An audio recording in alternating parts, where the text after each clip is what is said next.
Namaskar. This is Emily Ghosh on behalf of ICMC.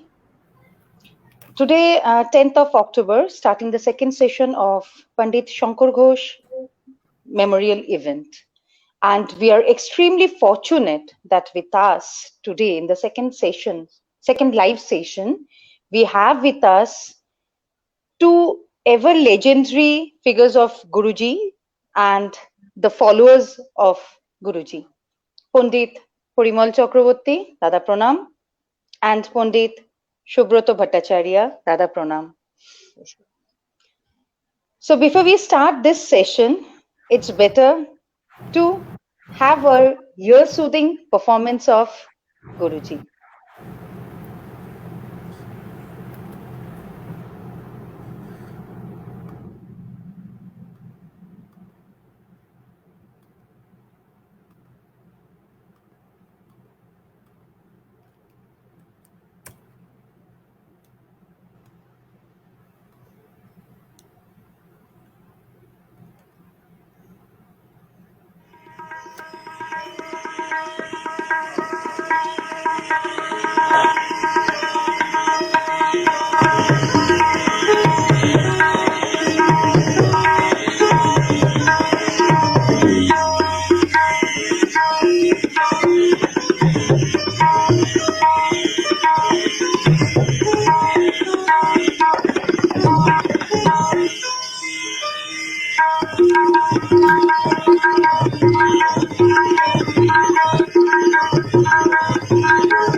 Mind has been freshed. Oh, yes, true. আর একদম মানে বলার জায়গা রাখি না আমরা অন্তত আমি আজকে অলদো ফার্স্ট সেশনে আমরা কিছুটা গুরুমার কাছ থেকে কিছুটা সুনীল কাকুর কাছ থেকে শুনেছি গুরুজিকে নিয়ে তোমাদের দুজনের কাছে গুরুজি কিরকম ছিলেন তোমাদের চোখের সামনে তার কি অবয়ব তৈরি হয়েছে গুরু হিসেবে, মানুষ হিসেবে, বন্ধু হিসেবে কি যা আছে আমরা একটু জানতে চাই। শুরু করবো পরিমলদা, তুমি পরিমলদাকে আগে দিয়ে। শুরু করো। হ্যাঁ, পরিমলদা শুরু করো। প্রথমে মানে আমি একটু বলে নিই, কারণ হচ্ছে পরিমল মানে জবে শুরু করেছে, ও জার্নিটা মানে অনেকটা বলতে পারবে, কারণ ও তো জানে সে ছোটবেলা থেকে শুরু করেছে। তো সে হলো মানে মানে অনেক সিনিয়র হিসেবে, মানে শেখার তরফ থেকে অনেকটা সময় গুরুজির সঙ্গে কাটিয়েছে অ্যাজ এ ডিসাইপল হিসেবে। তো বেটার ও শুরু করুক, সেটা ভালো হবে।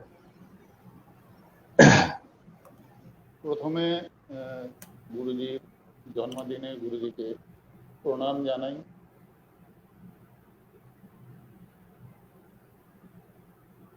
আমরা আলোচনা করব এবং নিশ্চয়ই ধীরে ধীরে এগোবো। শুধু আমার মনে হয় যে একটা কথা বলাটা খুব প্রয়োজন, যেটা প্রথম কথা এবং শেষ কথা দুটোই একসাথে হয়। সেটা আমার উপলব্ধি, আমি বলি সেটা হচ্ছে যে পরিমলদা একটু মাইক্রোফোনটা যদি মুখের কাছে নিয়ে বলো, এই যে তাহলে একটু জোরে শোনা যায়। তো অনুরোধ। হ্যাঁ, এটা অনেকটা বেটার। এটা বেটার লাগছে, এটা বেটার। তো আমার যে উপলব্ধি সেটা হচ্ছে যে এই একজন মানুষ আমাদের মতো কিছু ছাত্রদের সারা পৃথিবীতে আইডেন্টিটি দিয়েছে। আমার মনে হয়, আমি এর আগেও সেশন শুনছিলাম, আমি এর আগে পুরো সেশনটা শুনলাম, যে সেশনটায় গুরুমা বলছিলেন, সুনীলদা বলছিলেন। তো সেখানে আমার মনে হয় যে আমরা যদি সারা পৃথিবীর কথা বলছি না, আমি একটা খুব সামান্য ছোট উদাহরণ দিয়ে বলছি। 100 জন লোককে যদি আমরা যদি জিজ্ঞেস করি, আমি যদি তোকেও জিজ্ঞেস করি, এমিলিকেও যদি জিজ্ঞেস করি, ইভেন সুব্রতকেও যদি জিজ্ঞেস করি, বলতে পারবে না আমার বাবার নাম। মানে আমার বাবা মা সমস্তটাই কিন্তু গুরুজি। ওই লোকটা সারা পৃথিবীতে প্রত্যেককে এই যেরকম আমাদের ইন্ডিয়া গভর্নমেন্ট যেরকম আধার কার্ড ভোটার কার্ড দিয়েছে, উনি নিজে একটা ইনস্টিটিউশন হিসেবে প্রত্যেকটি ছেলেকে সারা পৃথিবীতে এইভাবে স্ট্যাবলিশ করে দিয়েছেন। কোন পরিমাণে? পণ্ডিত শঙ্কর ঘোষের কাছে। ও হ্যাঁ, কোন সুব্রত? ও আচ্ছা, ওনার নামে আমরা আজকে, তো এইটা আমার মনে হয় যে পৃথিবীতে খুব কম মানুষ করতে পেরেছেন, যে এতগুলো ছেলেকে সারা পৃথিবীতে এইভাবে স্ট্যাবলিশ করে দিয়েছেন। আমার মনে হয় এর থেকে বড় গুরু পাওয়া বোধহয় খুব মুশকিল। এটা আমাদের আমাদের শুধু আমার কর্মফল বলবো না, এটা আমার পরিবারের, আমাদের বাড়ির, আমার বাবা মা সবার মানে ভালো কিছু কাজের জন্য এরকম একজন মানুষের সঙ্গে আমি এত বছর কাটাতে পারি। সেই এত বছরটা মানে আজকের দিনে হিসেব করলে 45 বছরের উপর। তো আমার মনে হয় যে আমি সব থেকে ভাগ্যবান মানুষ এই পৃথিবীতে, যে ওনার সংস্পর্শে আসতে পেরেছি। রাইট। সুব্রত দা, হ্যাঁ,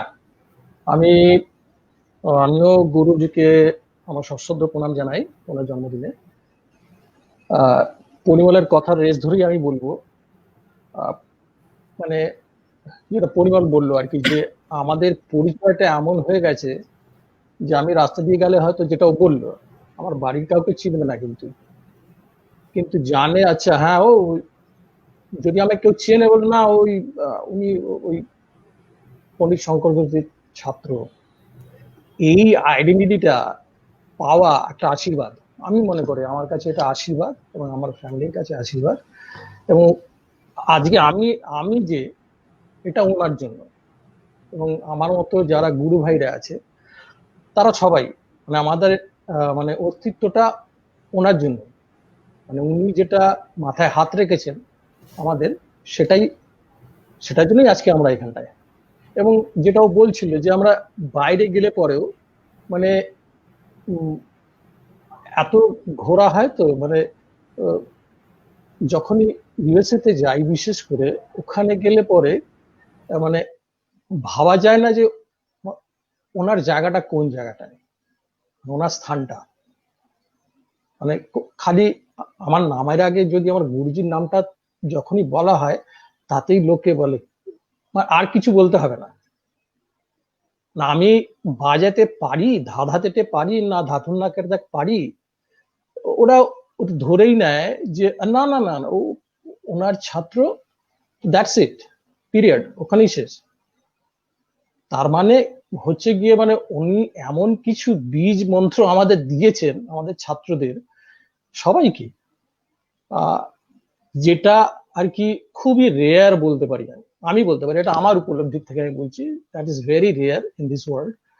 এবং যেটার ধরুন আমি আগের সেশনটাও শুনছিলাম যেখানে সুনীলদা হয়তো বলছিলেন যে ওই যে আমাদের একটা উইল পাওয়ার দিয়ে দিয়েছেন, একটা পাওয়ার, যাতে নাকি ভয় করি না আর কি, মানে ভয় করবো না এরকম ব্যাপার আর কি। যে সে কথাটা পরিমলের ক্ষেত্র ঘটে, আমার ক্ষেত্র ঘটে, এবং যারা যারা গুরুজির ছাত্র আছে সবাই তাই।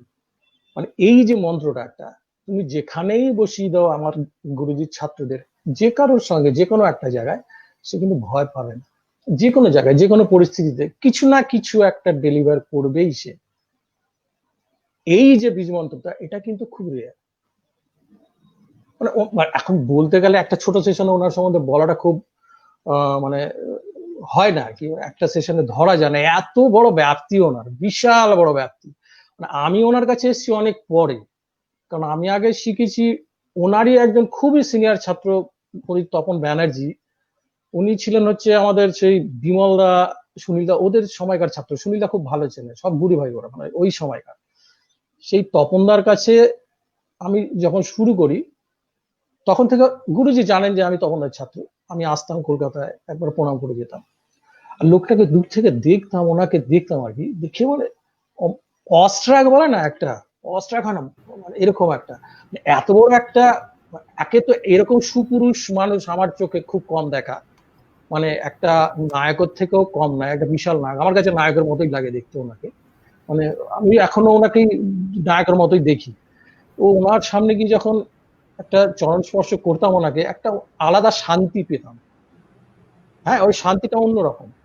তো তারপরে যখন আমি গুরুজির কাছে ফাইনালি এলাম তখন আমাকে পাঠালো গুরুজির কাছে 92 থেকে প্লাস 2000 উনি মারা যাওয়ার সময় অবধি, ওই পিরিয়ডটা ওনার জার্নি, ওনার সংস্পর্শ, ওনার কাছে থাকা, ওনার প্রত্যেকটা কথা প্রথম দিক থেকে, মানে উনি যখন শিলিগুড়ি থাকতাম সেখানে যে গেলেও উনি যেটা আমাকে বলতেন সেগুলো, প্লাস এখানে আসার পরে মানে উনি যেভাবে আমায় মানে গ্রহণ করেছেন সেটা আমার ভাগ্য, আমার পরিবারের ভাগ্য, উনি আমায় গ্রহণ করেছেন সেটা আমি এখনো বলি।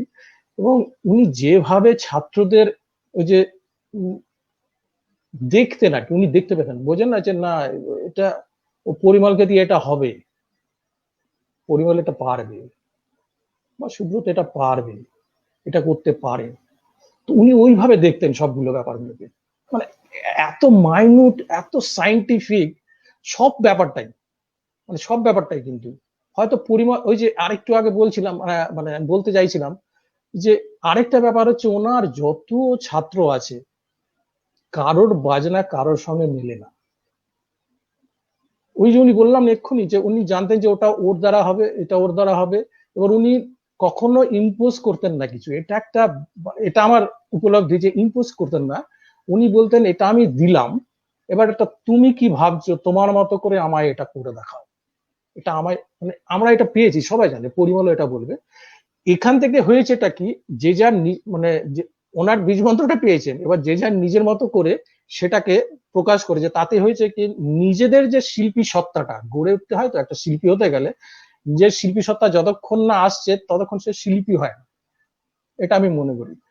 এইটাকে উনি করেছেন, মানে প্রত্যেকের নিজস্বতা, সেটাকে উনি বাইরে নিয়ে আসতেন। নিজস্বতা, শিল্পীটা তখনই হয় যখন তার নিজস্বতা বের হয় একটু হলেও। কারো সব মানে যারাই ফাইন আর্টসের সঙ্গে যুক্ত আছে, যারা স্ব জায়গায় প্রতিষ্ঠিত, তাদের সবারই কিছু না কিছু নিজস্বতা আছে। তো সেইটাকে উনি বের করে আনতেন। এটা মারাত্মক ব্যাপার। মানে আমি মানে বললাম না, মানে আমি ভাবতে পারি না যে উনি কিভাবে ওটাকে রিড করতেন। এটা চমৎকার ব্যাপার। পরিমল কিছু বলে, আমি বলে যাচ্ছি। না আমি ঠিক বলছি তো? আরে শোনাটাও একটা বড় আর্ট। না আমি সবাই বল একটু বল, আমি শুনি, তোর কাছে শুনি, মানে তোর তো না ওই রামপ্রপন্ন এমিলি ওরা কি জানতে চাইছে, কারণ ওদের তো অনেক কিছু জানার থাকতে পারে, আগে ওদের কাছে জানতে হবে। আচ্ছা, ওরা কি হ্যাঁ জানে? জানি না, আমি তো বলে যাচ্ছি। বল রামপ্রপন্ন বা এমএলএ কি ব্যাপার?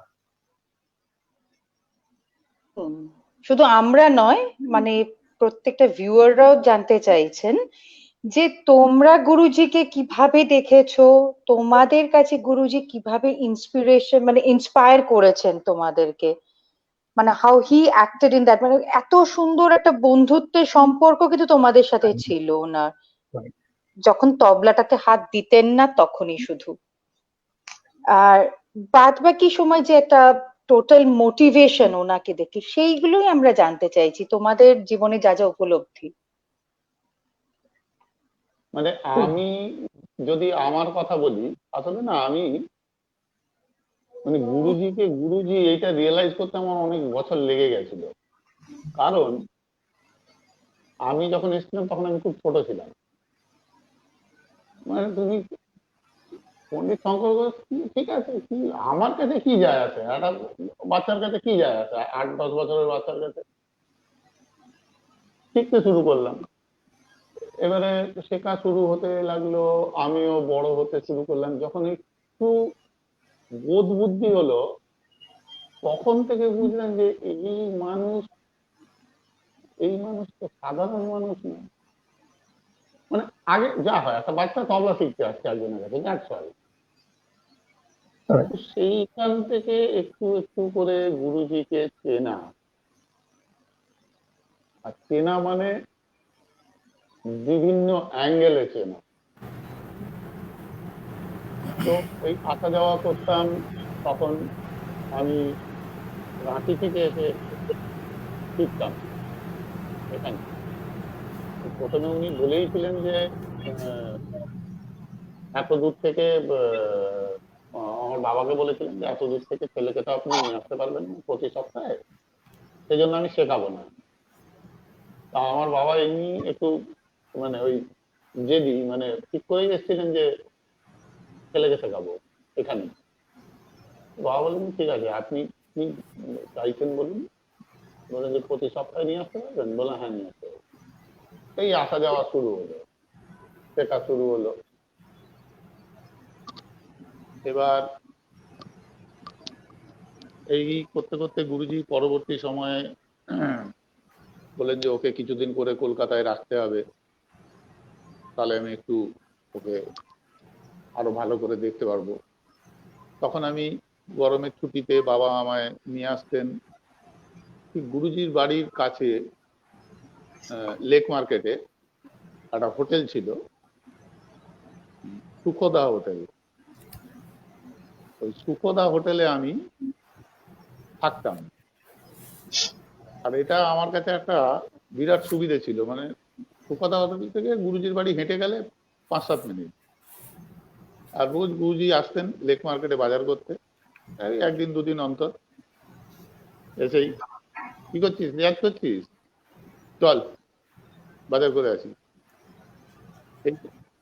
এইটা তখন চলতো।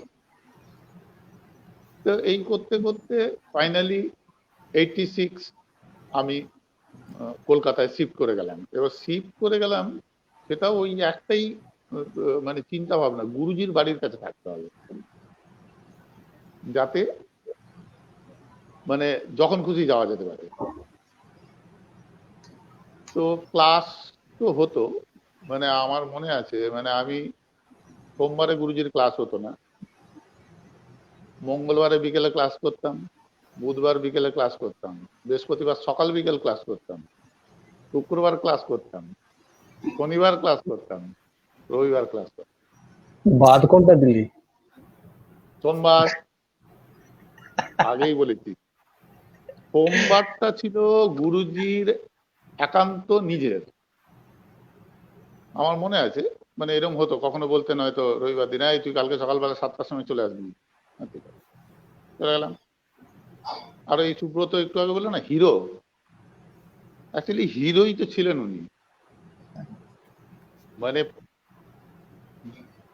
ওনাকে, মানে আমরা আর্টিস্টদেরকে পাঞ্জাবি পায়জামাতে দেখে অভ্যস্ত, কিন্তু এছাড়াও তো ওনাকে আমরা দেখেছি হিরো, সত্যিই হিরো। এরকম একদিন সোমবার দিন সকালবেলা বললেন যে তুই চলে আসবি। ঠিক আছে,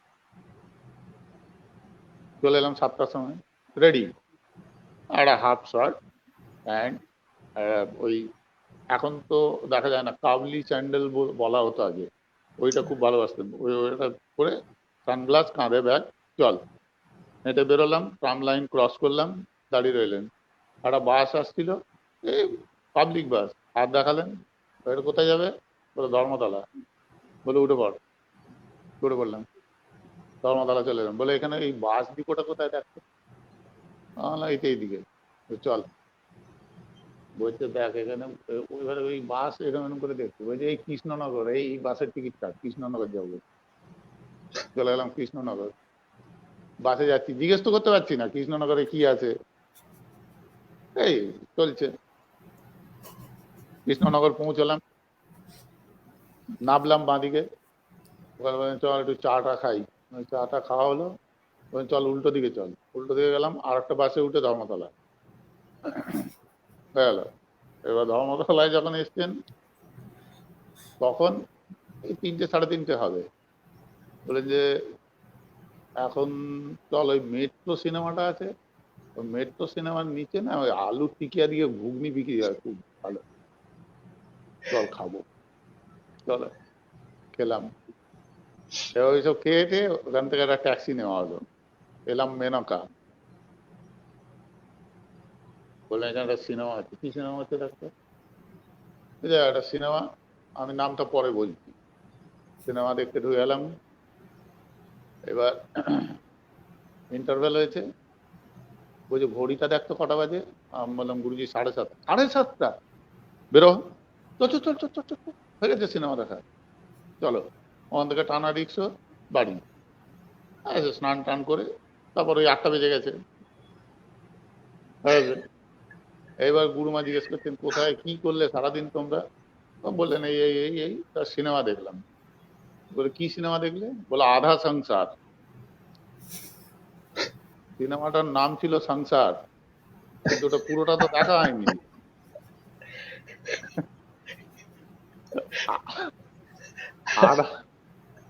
বলছে এটা আবার কিরম সিনেমা? বলছে না পুরোটা দেখিনি তো, ইন্টারভেলে চলে এসেছি, না আধা সংসার। তো এইরকম ভাবে মানুষটাকে দেখেছি। মানে তখন উনি ওই পণ্ডিত শঙ্কর ঘোষ ওইসব নিয়ে মাথা ব্যথা নেই, ও দাঁড়িয়ে ওখানে মেট্রোর নিচে আলু টিকিয়া হচ্ছে, চলছে। এসব প্রচুর গল্প আমাদের রাইট রাইট। না ওনার কিছু ওই যেরকম মানে স্পেশাল ব্যাপারটা একটু বল, মানে যে জায়গাগুলোতে অ্যাটলিস্ট। আমি একটা কথা বলিনি মাঝখানে, দাঁড়া সুব্রত, না এই তুই বল, রান্না তুই বলতে নিয়ে, বল। না রান্না নিয়ে একটা প্রসঙ্গ উঠেছিল, সুনীলদা বলছিল রান্না শিখেছি, এই করেছি ওই করেছি, প্রসঙ্গটা হচ্ছিল যে একা থাকতে হবে, মা নেই বউ নেই, তাও তুমি খাবে না নাকি? তো গুরুজি ওই রান্নার দিকে হোকছিল, তো গুরুজি এটা কোনো রিলেটিভের বিয়ে, তো তখন তো ওই বাড়িতে ওই রান্নার লোক রান্না করতো, এখন তো ক্যাটারিং হয়ে গেছে এইসব। এবার গুরুজি তদারকি করবেন, বলেছে মেথি নিয়ে এসো, ভালো করে মেথি দিয়ে মাংস করো। এবারে দাদা বাবু বলছে তো কিছু বলা যাবে না, বলছে দাদাবাবু মেথি দিয়ে মাংস, হ্যাঁ মেথি নিয়ে এসো। 500 মেথি আনিয়েছেন, দিয়ে মাংসে দিয়েছে মেথি, 500 মেথি আমাদের খেয়ে হয়েছে। এটা তোমাদের কখনো গুরুমার সাথে কথা বলে জিজ্ঞেস করো। এবার মাংস টাংস রান্না হয়েছে, প্রথম ব্যাচে খেতে বসেছেন, খেতে বসে গুরুমাকে বলেছেন নুপুর তাড়াতাড়ি বাড়ি চলো, তাড়াতাড়ি। বলছে কেন? বলছে তাড়াতাড়ি চলো, এখানে থাকা যাবে না। নিয়ে এসছেন গুরুমাকে, গুরুমা বলছেন তাড়াতাড়ি চলে আসলাম কেন আমরা? বলছে ও মাংস খাওয়া যাবে না, এত তেতো। মানে ওই রান্নার গল্পটা আমি একটু আগে শুনছিলাম বলে আমার মনে পড়ে গেল। মানে এটাও করেছেন, যেন রান্না শিখিয়েছেন। দাদা বেসিক্যালি এক্সপেরিমেন্ট না করলে তো নতুন জিনিস বেরোয় না, আর এক্সপেরিমেন্টের মধ্যে সাকসেস ফেলিউর তো একটা স্টেপ। তো মানে সাহসটা কোন জায়গায় যে অত লোক নিমন্ত্রিত, সেইখানে উনি রিস্ক নিয়েছেন, মেথি দিয়ে দাও। রিস্ক নেওয়াটা একটা বিশাল ব্যাপার। এটা অনেক বাজনাতেও ছিল, তাই সেটাই তো সুনীলদা বলছিলেন না একটু আগে, যে ওই আগের ইয়েতে মানে বাজনার ক্ষেত্রেও ওটা ছিল না, এবং শেখানোর ক্ষেত্রেও এটা ছিল। আর উনি মানে যে জায়গাগুলো উনি ধরাতেন আর কি শেখার ক্ষেত্রে, আমি বলছি সেটা পরিমলও জানে, পরিমলে বলবে, আমার সবাই জানে। মানে যে বলছিলাম না যে ধরে নিতেন কিভাবে কি করতে হবে। এবার কিছু হয়তো শেখাচ্ছেন উনি, বিশেষ করে তাল ক্লাসে, একটা আমাদের তাল ক্লাস বলে হতো, তাল ক্লাস, সেটা পরিমল জানে। মানে সেই তাল ক্লাসগুলোতে এটা এখনো আমার মনে আছে, মানে ওই ক্লাসে বোধহয় 40-50 জন ছিল, সেটা পরিমলে ছিল, আমাদের সিনিয়র গুরু দাদা অরূপদাও ছিল, আমিও ছিলাম, এবং কিছুক্ষণ পরে বুম্বা এসেছিল, মানে বিক্রম আর কি, ও এসে বসেছিল। মানে প্রায় 1.5 ঘন্টা ধরে মানে উপজ বলানো শেখাতেন উনি, উপজটা কি হয় আর কি, উপজটা কি হওয়া উচিত, সেই জায়গাটাকে করানোর জন্য সবাইকে এক একটা মানে বলে দিতেন যে এই আবর্তনের মধ্যে এতটুকুন পার্ট তেহাই, এতটুকুন পার্ট উপজ, বা 3 আবর্তন বলতে হবে, 3 আবর্তন মধ্যে এতটুকুন পার্ট উপজ, এতটুকুন পার্ট তেহাই। এবার মানে মেল ঘটাতে হবে, আমি ঘোড়ার মাথা গরুর ল্যাজ করে দিলাম তাহলে হবে না। হ্যাঁ, মানে উনি যুক্তি ছিল ডেফিনেটলি, ঘোড়ার মাথা হলো, বডিটা হয়ে গেল গরুর, আবার ল্যাজ হলো ঘোড়ার, এরকম কোনো তো হয় না। হ্যাঁ, হাজারো, সেটা হলে হবে না আবার। তো সেরকম ভাবে উনি কন্টিনিউয়াস, আমি কিছুক্ষণ পরে আমি দেখছি ওদিকে খালি আমি বলছি, মাঝে পরিমল বলছে, অরূপদা বলছে, আর তারপরে বুম্বা এসে জয়েন করেছে, বুম্বা বলছে, আর বাকি সব শুনছে। তখন কিছুক্ষণ পরে মানে 1 ঘন্টা ধরে বা 1.5 ঘন্টা ধরে কন্টিনিউয়াস বলে যাওয়া, মানে ওইটা আরেকটা, মানে কিছুক্ষণ পরে মনে হয় কি হাঁপ ধরে যাচ্ছে বোধহয়, উনি থামতে দিতেন না, এই বলো, এটা হলে বলো, এটা হলে বলো। এই যে এনার্জিটা, হয়তো 1.5 ঘন্টা পরে মনে হচ্ছে আমি হয়তো শুয়ে পড়লে ভালো হয়, কিন্তু এই এনার্জিটা ক্রিয়েট করা, মানে শেখাচ্ছেন তো বটে, ওটা তো শিক্ষা, ওটা তো বিভৎস রকম ওই জিনিস, মানে ভাবা যায় না কিরকম শেখানো ওটা। তারপরে সেই এনার্জিটা উনি মানে সবার মধ্যে ঢুকিয়ে দিতেন আর কি। এইটা আমরা ডিসকাস করছিলাম আগের সেশনেও, আমরা ডিসকাস করছিলাম দুটো জিনিস, একটা একদিনের মধ্যে এতক্ষণ ধরে করা, সেটা একটা জিনিস, আর এই একই জিনিস এত বছর ধরে, এত দশক ধরে করা, দুটো অ্যাসপেক্ট।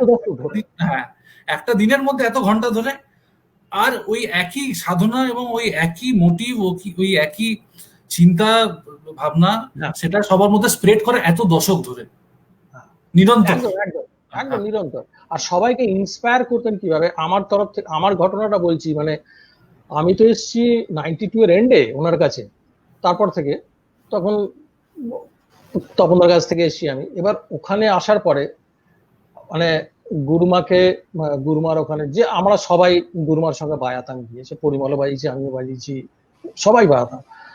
তো গুরুমার ওখানে বাজাতাম, তো ওনার ওখানে সরস্বতী পূজার প্রোগ্রাম হতো, ছোট ছোট প্রোগ্রাম করতেন, তো সেখানে আমাকে বাজাতে বলেছে, তো বাজাতে বসেছি। এবার গুরু সামনে বসে আছেন, একদম সামনে বসতেন। এবার উনি ওখান থেকে বলতেন, মানে তবলাটা বাজাচ্ছি তো, বাজাতে বাজাতে, এটা মানে শিক্ষা, আমি বলছি এটা আমার শিক্ষা, এটা শেখাচ্ছেন, কিন্তু মানে প্রোগ্রামটা হচ্ছে কিন্তু শেখাচ্ছেন সেখানে বসে কিভাবে, মানে ঠেকাটাই বাজাচ্ছি হয়তো, ওই যে এই এরকম করো না বলে দিলেন কিন্তু ওখানে কত লোকের মাঝখানে বলছেন কিন্তু।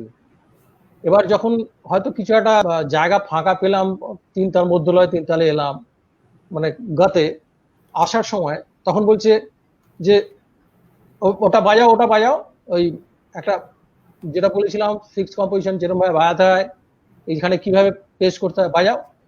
সর মাঝখানে বলছেন কিন্তু, মানে এটা হচ্ছে শেখাচ্ছেন, মানে প্রোগ্রামটা চলছে কিন্তু তুমি বুঝে দেখো, প্রোগ্রামটা চলছে, অত মানুষজন বসে আছেন কিন্তু, সবাই বসে আছে, প্রায় 100-150 লোক। সে পরিমল জানে, পরিমলও এত বাজিয়েছে, মানে সবাই বসে আছে, কিন্তু সামনে বসে উনি বলে দিচ্ছেন কিন্তু যে এটা বাজাও, এখানটা এরকম ভাবে বাজবে, বাজাও। এটা শেখা। এই যে এরপরে আমাদের কি হয়, মানে তখন আমাদের কাছে 100 জন বসলো কি 1 লাখ বসলো বা 10,000 বসলো, আমাদের কাছে কিচ্ছু মনে হতো না, এবং মনেও হয় না, বিকজ অফ দ্যাট পার্সন। মানে ওই পার্সোনালিটি যখন সামনে বসে ওইভাবে তোমায় শেখাচ্ছে, ওইভাবে বলছে, that is kind of so inspiring. আর অ্যাট দ্য সেম টাইম একটা কি হয়, মানে আমার গুরুজির সামনে বসে আছে, একটা সংকোচ বোধ, ভয় লাগে তো, মানে বাপরে গুরুজির মতো একজন বসে আছে, সেটা হয়। সেটা কোনোদিনই, মানে আস্তে আস্তে এমন ভাবে ওটা কাটিয়ে উঠেছি আমরা, মানে আমাদের কিছু মনে হতো না তখন সেটা। উনি থাকছেন ঠিক আছে, কিন্তু তার মানে কি উনি যেটা বলছেন সেটা আমাকে শুনতে হবে এবং করতে হবে। এবং তার ফলে কি হয়েছে, পরবর্তীকালে আমরা যখন যে কোনো বড় স্টেজে বাজাই, যেখানেই বাজাই না কেন, সেটার কোনো কিছু মনে হয় না আমাদের কাছে। এই ব্যাপারগুলো প্রচন্ড শিখেছি আমি ওনার কাছ থেকে। আমার এখনো মনে হয় যে শরৎ সদনে বাজাচ্ছি, আমি শরৎ সদনের প্রোগ্রাম, শরৎ সদনে বাজাচ্ছি, উনি এসছেন, গুরুমাও সামনে বসেছিলেন, সবাই বসে আছেন, গুরুজি সামনে বসে আছেন। স্টেজে ওঠার আগে বললেন, ঠিক মতো সব যেরকম প্রণাম করলাম, আশীর্বাদ করলেন, বসলাম, বসে ঠিক সামনে বসে আছেন। কিছুক্ষণ পরেই বায়াও, ওরম বলেছি বায়াও, হল হচ্ছিল লোক। তাতে কিন্তু কিছু, মানে আমরা ওটা শিখছি, কিন্তু আমাদের তাতে কোনো প্রবলেম নেই, ওটা আমরা শিখছি, ওটা আমাদের কাছে শেখা। তো এরকম ধরনের উনি মানুষ ছিলেন, মানে শেখানোর জায়গাটা তো মানে এমন ভাবে উনি আমাদের মধ্যে ইনস্টিল করেছেন, সব কিছু ব্যাপারে নিয়মানুবর্তিতা বলো, মানে ডিসিপ্লিন জায়গাটা, মানে ভাবা যাচ্ছে না ডিসিপ্লিনটা কিরকম। মানে আমার মনে আছে, আমি ক্লাসে আমায় বলেছিলেন, মানে আমার ক্লাস ছিল 4টের সময়, বিকেল 4টের সময় যেতাম। একদিন আমি পৌঁছেছি 4:05 হয়েছে বোধ হয়, 4:05 ম্যাক্স 5 মিনিট, আমরা বলি না ঠিক আছে 5 মিনিট, ঠিক আছে কোনো ব্যাপার না। এবার কি ব্যাপার, উনি তো এবার মানে আবার ওনার একটা ব্যাপার ছিল, সেটা পরিমাল ভালো বলবে। উনি যখন মানে রেগে গেলেন না, রেগে গেলে এরকম করে, আমি হয়তো বললাম, দেখলেন ওরকম ভাবে, হ্যাঁ কি ব্যাপার, তো তুমি হয়ে গেছে, কিন্তু তখন তুই নয়, কিন্তু মানে তুমি যখন হয়ে গেল তখন কিন্তু তোমায় ধরে নিতে হবে। এবার তুমি মুখ খুললে তোমার বা আজকে তোমার খ্যার নেই, এটা তুমি শুনেছি মানে আমি, এটা শুনেছি তুমি আমি। মানে বাস, তুই যখন বলছিস তখন ঠিক আছে, কিন্তু আর তুই এটা করেছিস, এটা করেছিস, আর তুমি মানে কি এত ভাস হয়ে গেল। ওই 4:05 ঢুকেছি আমি, সঙ্গে সঙ্গে বললেন কি তোমার কি কটা বাজে, হয়ে গেছে। হলো না, নাও বলতে পারছি না, গুরুজি এরকম একটা, তোমার কটার টাইম, তো তুমি কিন্তু হ্যাঁ গুরুজি যে 4টের সময় আসবো বলিস না, কটা বাজে, গুরুজি হচ্ছে হার্ডলি 4:05 হয়েছে, পরের দিন এসো, বলে দিলেন। বলে আমি কিছু ওনার বক্তব্য ছিল যে 4টে বললে 4টে, তুমি বাড়ি থেকে 2 ঘন্টা আগে বেরো, রাস্তায় কোথায় জ্যাম ছিল, কোথায় বাস চলেনি, ট্রাম চলেনি, আমি ওসব শুনতে পাবো, আমি জানি না ওসব। আমি 4টে বলেছি, 4টে হবে, 4টে বাজে 1 সেকেন্ড হলে হবে না, বা 1 মিনিট ভুলে যাও তুমি। এই যে নিয়মানুবর্তিতা, এটা এত কাজ করে সবকিছুর মধ্যে, বাজনা থেকে ওটা কাজ করে। আমাকে উনি আরেকটা বলছেন, আমি এটা বলছি পরিমলকে বলতে, একটা আমার মনে আছে একটা জিনিস আমায় মানে একটা তালিমের সময় আমাদের কি হতো এবারে লেখাতে, আমরা একটু সিনিয়র স্টুডেন্ট ছিলাম বলে আমাদেরকে কিছু কিছু স্পেশাল কিছু লেখাতেন, উনি শিখিয়ে দিতেন হয়তো অন স্পট। তো আমাকে একটা কম্পোজিশন লিখিয়ে দিয়েছেন। এবার আগের তালিমটা তো হয়ে গেছে, এবার কম্পোজিশনটা লিখিয়েছেন, আমি বাড়িতে এসেছি, এবার আমি অন্যান্য জিনিসগুলো পাইছি ওটা একদম বেমালুম ভুলে গেছি, আর আমার মনেই নেই ওটা সম্বন্ধে। মানে এটা খুব বাজে ব্যাপার হয়েছিল, বাজে ব্যাপার নিয়ে আমার তরফ থেকে আমি ভুলে গেছি, দ্যাট ইজ খুব বাজে। গুরুজির কাছে গেছি, ও তো ভুলবার নয়, উনি যদি 200টা ছাত্র থাকে 200টা ছাত্রটাকে কি দিচ্ছে সব মাথায় থাকে এরকম। তো ঢুকেছি, ঢুকে বলছে বাজি সর ওটা দিয়েছিলাম, ওটা কি ব্যাপারটা একটু ভাইয়া দেখি। এবার না আমি না ঘাবড়ে গেছি, কি দিয়ে ঠিক মনে আছে। এবার আমি তো বলতে পারছি না ভুলে গেছি তো আরো আমি কথাটা বললাম না যেটা সবসময় আমরা শুনে এসেছি, ওটা আমি বললাম না, ভুলে গেলে তো কি বলতো আর কোনো ঠিক নেই, মুখের তো হয়ে গেল শেষ। আমি বললাম যে গুরুজি মানে আমি না এটা ঠিক আমি চেষ্টা করি, মানে আমি এটা করে আনবো, এটা করেছিলাম। এবার শোনো হয়ে গেল কিন্তু সঙ্গে সঙ্গে তুমি হয়ে গেল, বলছে শোনো তোমার একটা কথা বলছি মাথায় রেখো। আমি কিছু বলছি না, আমি শুনে যাচ্ছি, যখনই শোনো তখনই বুঝে গেছে আর কিছু বলতে হবে। শোনো একটা বলছি, লেট বা পরে এই ব্যাপারটা যতদিন থাকবে সব কিন্তু পেছনে পড়ে থাকবে। হ্যাঁ, আমি যদি এক্ষুনি বলি, এটা এক্ষুনি না, আমি বলার সঙ্গে সঙ্গে না, বলার আগে করে ফেলতে হবে। এটা যেদিন পারবে সেদিন বুঝতে পারবে যে তুমি কিছু একটা করতে পেরেছো। আমি বললাম যে বাবা, মানে বলার মানে বলছেন উনি, মানে তখনই তোমাকে ওটা ধরে করে ফেলে দিতে হবে, করে নিতে হবে সঙ্গে সঙ্গে। মানে দেয়ার ইজ নো আমি ভুলে গেলাম বা আমি এটা করতে পারিনি, তৈরি হয়নি, কোনো এক্সকিউজ নেই ওনার কাছে। ওসব ওটা শুনবেনই না, উনি শুনতেন না এসব, একদম না। আরেকটা আমি বলে দিচ্ছি, আমারই ঘটনা আমি বলছি, যেহেতু আমি মানে ওনার কাছে, মানে আমরা তো সবাই ওনার সব কিছুতে ইন্সপায়ার্ড হয়েছি, মানে মিউজিক অফ দ্য ড্রামস ওনার মতো ক্রিয়েশন, মানে one of the greatest creation ever, মানে আমি বলতে পারি এটা এটা আমার গুরুজি বলে বলছি না, মানে অন্যান্য সবাই যারা জানে যারা শুনেছে তারাও বলে, মানে ওটার মতো ওরকম তালবাদ্য যে হতে পারে আমি জানি না, আমি ওটা শুনেছি আর কি, ওটা পরে আমি আর কিছু বলতে পারবো না। কিন্তু আমি তো আবার মানে কম্পোজিশন তৈরি করি, আমার ব্যান্ড আছে, আমি করি এগুলো। তো আমার প্রথম একখানা সিডি বেরিয়েছিল HMV থেকে 2010 সালে, আমারই কম্পোজিশন, আমারই ফিউশন গ্রুপের ব্যান্ড, মানে ফিউশন গ্রুপ, সেটারই আমি রেকর্ডিংটা করেছিলাম সব করে গুরুজিকে, অবভিয়াসলি গুরুজির কাছে তো যাবোই। সিডিটা বেরোনোর পর আমি গুরুজিকে গিয়ে প্রণাম করে গুরুজি বললাম, গুরুজি এটা তৈরি করেছি, আপনি একটু শুনে দেখবেন। উনি খুব খুশি হতেন, মানে পরিমল যদি একটা কিছু করতো বা অন্যান্য ছাত্ররা বা আমি যদি একটা কিছু করি, উনি প্রচন্ড ভাবে খুশি হতেন। হয়তো সামনে প্রকাশ করছেন না, কিন্তু সামনে হয়তো হ্যাঁ ঠিক আছে ভালো, আনন্দ হতো, মানে প্রচন্ড ফিল করতেন উনি। একটা যদি আমি পরে আসছি ওটা, এবার আমি যখন ওটা দিলাম ওনাকে প্রণাম করলাম, বললাম গুরুজি এটা আমি বানিয়েছি, একটু আপনি শুনবেন। আরে কি বলছিস, নিশ্চয়ই, বা করেছি, খুব খুশি হয়েছেন, হ্যাঁ ভেরি গুড, হ্যাঁ খুব সুন্দর। কথায় কথায় এবার উনি বললেন একটা জিনিস মনে রাখবি, যে তবলা, এটা তো তুই তবলাই পাইছিস, অনেকে অনেক কিছুই বলবে,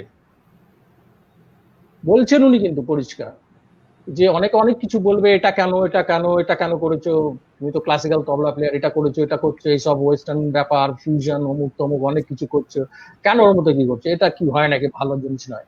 কিন্তু একটা জিনিস মনে রাখবে, যে পারে সে করে, এবং যে পারে না সে বলে, করে না, সে খালি বলে। মানে এটা মন্ত্রের মতো দুটো কথাই বললেন উনি আমাকে, বলে যে পারে সে করে, যে পারে না সে খালি বলে। মানে ভাবা যাচ্ছে না।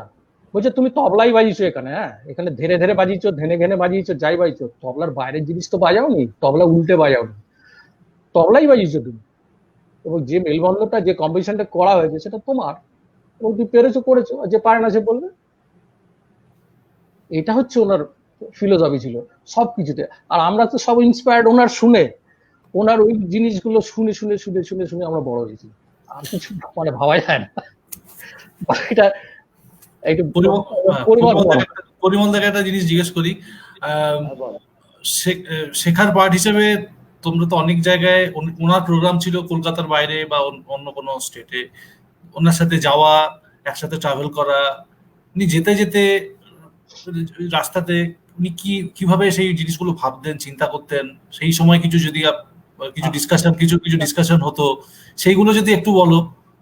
মানে সব রকম ডিসকাশন হতো না পরিমল, আমি কিন্তু ওটা শুনবো, আগে বলেনি, ওটা শোনাবে, ওই যে ঝাপতালের ওটা একটু বলবে, ওই যে কাদার উপরে গাড়ি চলার যেটা, আমি যেটা আমার, ওটা আমার ডেসক্রিপশন, এটা বলবে। বলো পরিমল, একটু যদি আওয়াজটা জোরে হয় যদি ভালো হয়, একটু যদি জোরে বলো। তো এবারে গুরুজির সাথে আমার আরেকটা পার্টও ছিল, সেটা হচ্ছে যে গুরুজি আমার মনে হয় যে অ্যাজ পার মাই নলেজ, গুরুজি প্রথম কোনো তবলাবাদক যিনি এটা প্রমাণ করে দিয়েছিলেন যে সেতার সরোদ যদি 3 ঘন্টা 4 ঘন্টার যদি অনুষ্ঠান হতে পারে, তাহলে তবলা লহরা কেন হবে না। আমার মনে আছে 83 থেকে উনি এই চিন্তা ভাবনাটা শুরু করেছিলেন এবং বাজাতে শুরু করেছিলেন। চাকদাতে উনি প্রথম বাজিয়েছিলেন 13 মাত্রা বীর বিক্রম তাল, উনি নাম দিয়েছিলেন। 3 ঘন্টা 50 মিনিটের তবলা সোলো হয়েছে, ঠিক আছে। পরবর্তী সময়ে আমরা প্রচুর অনুষ্ঠান গুরুজি শুনেছি, যেখানে একাডেমি অফ ফাইন আর্ট, অন্যান্য যত হল আছে, একটাই অনুষ্ঠান 3 ঘন্টা তবলা লহর। এবং এই কিছুক্ষণ আগে সুনীলদা বলছিলেন যে ফরমাইশ, যে কি তাল বাজাবো, সেটা আমাদের সৌভাগ্য যে আমরা গুরুজিকে ওইভাবে শুনেছি, দেখেছি 83 থেকে। তো ওই যখন উনি ওই একক 3 ঘন্টা বাজাতেন, তখন আমার সৌভাগ্য হয়েছিল আমি ওনার সাথে নগমা বাজাতাম, ঠিক আছে। সেই এটা আমার কাছে তখন উনি আমাকে বোঝাতেনও যে কি করে হচ্ছে, 9 মাত্রা কিভাবে ভাঙা হচ্ছে, কিভাবে তেহাই হচ্ছে, কিভাবে বিস্তার হচ্ছে, 11 মাত্রা কিভাবে হচ্ছে। তো এইটাও একটা খুব বড় আমার কাছে সুযোগ ছিল, ওনাকে একদম মানে সঙ্গে থাকা, শোনা, শেখা, সবটা একসাথে হতো। এরকম গুরুজির সাথে আমার বাজানো মানে আকাশবাণীতেও আর্কাইভ রয়েছে 9 মাত্রা 13 মাত্রা। তো তখন বিভিন্ন স্টেশনে আর্টিস্টদের গেস্ট আর্টিস্ট হিসেবে একটা রেকর্ডিং হতো, সুব্রত জানিস নিশ্চয়ই। হ্যাঁ, তো সেই সময় কিছু আর্কাইভ করা আছে, গুরুজি বাজিয়েছেন, আমারও সৌভাগ্য যে আমি নাগমা বাজিয়েছি। তো এরকম হতো, আমরা একবার ফিরছিলাম শিলিগুড়ি থেকে দার্জিলিং মেলে, হঠাৎ বললেন যে একটা কম্পোজিশন বলছি, এটা এই সারা রাতের তোর কাজ, সকালে শিয়ালদায় নামার আগে কিন্তু আমায় এটা কিন্তু তোকে বলে দিতে হবে। বলে দিতে হবে কি, সেটা হচ্ছে আগে আমি বাণীটা বলে দিই, হচ্ছে ধা তাকিতে ঘেনে দা, ঘেনে তাকিতে ঘেনে দা, ঘেনাত তাকিতে ঘেনে না ঘেনে তুন না, ঘেনাত তাকিতে দা, ঘেড়ে তাকিতে তাকিতে ঘেন্ত্রান দা, ঘেগে না ঘেগে না ঘেগে তের গেড়ে থেকে ধরে ধরে গেড়ে থা, ঘেগে না ঘেগে না ঘেগে তের গেড়ে থেকে ধরে ধরে গেড়ে থা, ঘেগে না ঘেগে না ঘেগে তের গেড়ে থেকে ধরে ধরে গেড়ে থা। এইটা হচ্ছে বাণীটা। এবারে এটা এবার কিছু একটা আওয়াজ হচ্ছে, রামপ্রপন্নের ওখানে বোধ হয়। আচ্ছা ঠিক আছে। হ্যাঁ, এবারে ধে না ধে ধে না সেই না দেন দেন না da taki taki na dam again taki taki na dam again taki taki na again na tun na gena taki taki da kerta taki taki da dan da gena gena gena darda kerda gena gena gena taki darda kerda gena gena gena darda kerda ei না দেন মানে কি অসাধারণ composition মানে এটা এবারে এটা যদি কাউকে যদি খাতায় লিখে মাত্রা দিতে বলা হয় খুব কঠিন কাজ তো এইভাবে তালিম আমাদের হয়েছে খাতা দেখে যা হয়েছে হয়েছে তো সে তো ঠিকই আছে একবার গেলাম 81 আমি বলছি 81-এ গুরুজির সাথে গেলাম পাটনা আলিয়াবার খান সাহেবের সাথে প্রোগ্রাম তো ওখানে ওই আমাদের এক গুরু ভাই তাদের বাড়িতে আমরা উঠেছিলাম পিছলায় কাকুর বাড়িতে ওখানে উনি ওই ওই রেয়াজ করছিলেন সকালে ওই একটা কম্পোজিশন করে বলেন যে এইটা মনে রাখবেন এই কম্পোজিশনটা হচ্ছে ধা ধা থেকে গেড়ে নাকে গেড়ে নাকে গেড়ে থেকে গেড়ে নাকে গেড়ে নাকে ধা থেকে গেড়ে নাকে ধা থেকে গেড়ে জানিস টুকরোটা ওটা আজকে আমি বাজালাম ওই কম্পোজিশনটা সারাদিন যেটা চলছে আমাদের তাবলা একটা সব ছাত্ররা বাজাচ্ছে করতে থেকে তো ফাউন্ডেশনের প্রোগ্রাম এইগুলো দেখেছি আর একটা আমার যেটা উপলব্ধি হয়েছে ওনাকে দেখে সেটা হচ্ছে যে আমি তার আগের আমার বয়স অনুযায়ী তার আগের জেনারেশনকে তো আমার খুব করে শোনা বা বোঝার কিছু হয়নি কিন্তু যবে থেকে গুরুজিকে দেখেছি বা বুঝতে পেরেছি একটু আধটু আমার মনে হয় যে ইনি বোধহয় প্রথম কোনো বাঙালি তবলা প্লেয়ার ছিলেন যার এত হিম্মত ছিল কলেজা যাকে বলে জিগরওয়ালা মানে আমি একটা ঘটনা বলছি তখন ভারতী ভবনে খুব বড় প্রোগ্রাম হতো আসানসোলে মানে ওটা বার্নপুরে হতো ভারতী ভবন মানে 5,000 থেকে 6,000 লোক শোনে শীতকালে প্যান্ডেল করে হতো তো ওখানে উনি বাজাবেন আমি গেছি আর আমাদের এক গুরু ভাই আছে এখন শান্তিনিকেতনে আছে সন্দীপ সেই সময় আমি নাম বলছি না এক খাঁ সাহেবের মানে নাম মানে একদম তুঙ্গে এবারে গ্রিন রুমে হচ্ছে একটু দেখাশোনা হচ্ছে গুরুজিকে বলেছে একটু শেখা থোড়া একটা কিছু একটা হয়েছে এবারে গ্রিন রুম থেকে বেরিয়ে ব্যাগটা বললেন ব্যাগটা রাখ দেখলাম কানগুলো একটু লাল লাল হয়ে গেছে এরকম তো গায়ের রং ছিল আমার দিকে লাল লাল হয়ে গেছে চন্দ্রিত হলাম আজকে কিন্তু একটু মনে হচ্ছে কিছু একটা হবে দাদা আওয়াজটা একটু কমে গেছে দাদা হ্যাঁ তো আমি সন্দীপকে বললাম আজকে একটা কিছু হবে গন্ডগোল মনে হচ্ছে হ্যাঁ ঠিক আছে ওই শীত জানুয়ারি মাসে শীত 80-র দশকে প্রোগ্রাম হচ্ছে এবার দরবারি গাইছিলেন বিলম্বিত যা হলো হলো এবারে দ্রুত একতাল ধরেছেন মানে যাই যেটাই বন্দিশ হোক আমার এক্স্যাক্টলি মনে নেই মানে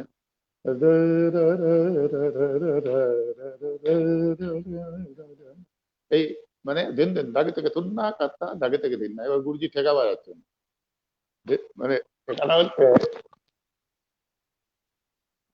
দিন দিন দাগে থেকে কাত্তা তুন্না দাগে থেকে দিন না দিন দিন দাগে থেকে কাত্তা তুন্না দাগে থেকে দিন না দিন দিন দাগে থেকে কাত্তা তুন্না দাগে থেকে দিন না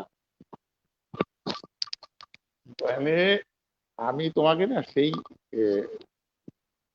সিচুয়েশনটা না মানে আমি এখনো কিন্তু খুব পরিষ্কার দেখতে পাই বলছে আরে दादा ठेका बोला ठेका ये भी एक ताल है ऐसे भी बजता है মানে যাই টানতে যাই হচ্ছে কোনোটাই কিন্তু আর জায়গায় এসে পড়ছে না মানে আর কাতটা এত বড় করে বাজছে, মানে দিন দিন থাকে থেকে কাত্তা থুন্না থাকে থেকে দিন না দিন দিন কাত্তা। তো এরকম এরকম ঘটনাও দেখেছি। আমি বলছি খুব রিসেন্ট টাইমে এমিলির পাড়ার কথা বলছি, উত্তরপাড়া। উত্তরপাড়ায় আশিস আশিস খান স্যার আর ইন্দ্রনীল কাকুর ডুয়েট হচ্ছে, ঠিক আছে। এবারে এনারা দুজন বাজাচ্ছেন, রাগের নাম অ্যানাউন্স করেননি, বলে আমরা রাগের নাম অ্যানাউন্স করছি না, পরে বলবো। তো বাজাচ্ছিলেন ললিতা গৌরী। এবার যেই আলাপ শেষ হয়ে গেছে, গুরুজি মাইকটা নিয়ে বলেন আমি একটা তাল বাজাবো, সেটার নাম বলবো না। গত শুরু হয়েছে, গত শুরু হয়েছে 3 তাল, উঠান বাজিয়েছে, শেষ করে বলেন 3 তাল। মানে এই যে ইনস্ট্যান্ট, মানে আমিও তালের নাম বলবো না, গত বাজছে 3 তালের, নাম বলবো না। ওনারা যেহেতু আমি বলেননি রাগের মাঝখানে নাম। একটা কথা বলতে চাই হ্যাঁ বল। তোমাদের মাঝখানে, যে ওনার মধ্যে কিন্তু একটা ব্যাপার ছিল যে উনি নিজেকে মানে যেটা জেনারেলি হয় কি মেইন আর্টিস্ট সবসময় রুল করার একটা চেষ্টা করে আসেন, এইটাকে উনি দেখিয়ে দিতেন যে উইদাউট দ্য তবলা প্লেয়ার কারুর কোনো সত্যিই জায়গাটা নেই, এবং আমি একজন বাঙালি হয়ে ওই জায়গাটাকে আমাকে দেখাতে হবে। মানে যেটা জেনারেলি আমরা অনেক সময় বলে থাকি যে quite proud to be a Bengali, তো ওটা কিন্তু উনি কাজে দেখিয়ে দিয়ে গেছেন, যাকে বলে মাথা ঝোঁকাবে না প্রথমেই কখনো। বললাম যে আমার মনে হয়েছে, এটা এটা আমার রিয়েলাইজেশন, যে জিগার এত হিম্মতওয়ালা কিন্তু মুশকিল, কারণ সেই সময় ওনাদের ওনাদের সময় তো সব কত ভালো ভালো সবাই ছিলেন। তো এইসব দেখেছি আমরা। গুরুজিদের সুব্রত দেখিসনি বোধহয়, এখানে তবলা ফেস্টিভ্যাল হচ্ছিল 2 দিন ধরে, সেটা আমাদের এক গুরুভাই উনি করেছিলেন। তো তাতে নিজামুদ্দিন খান সাহেব, লতিফ আহমেদ খান সাহেব, আফাক খান সাহেব, গুরুজি, শান্তা প্রসাদ জি, আর পন্ডিত শ্যামল বোস। তো যাই হোক, তিনজনের কোনো খান সাহেবই আসেননি। যাই হোক, এবারে প্রথম দিন গুরুজি আর পন্ডিত শ্যামল বোসের হয়ে গেছে। সেকেন্ড দিন পন্ডিত শান্তা প্রসাদ জি। তো ওনারা দুজন গিয়ে ওনাকে মালা টালা দিয়ে, তো উনি উনি তো খুব ভালোবাসতেন, মানে গুরুজিকে আমি খুব সামনাসামনি আলোচনা করতে দেখেছি বলে বলছি।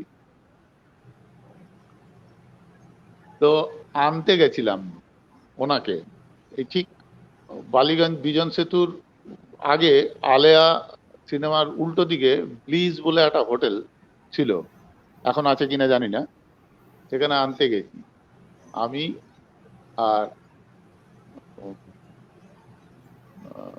পন্ডিত শ্যামল বোসের ছাত্র দিলীপ আছে, আমরা দুজন আনতে গেছি ওনাকে আগে থেকে নিয়ে এসো। আইস স্কেটিং দিনকে প্রোগ্রামটা হচ্ছিল, গিয়ে তো হলো তো দেখেই ভয় লাগে। হ্যাঁ কিনসে শিখতে বলেছে দিলীপ আমাকে। আমি বললাম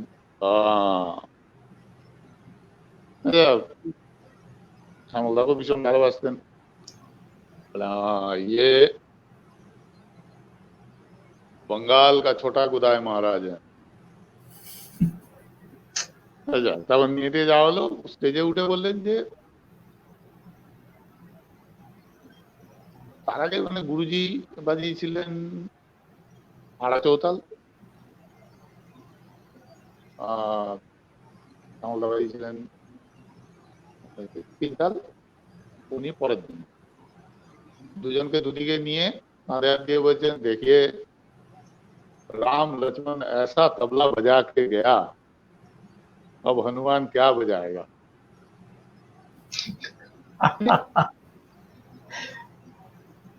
ভালোবাসাটাও ওই লেভেলে, মানে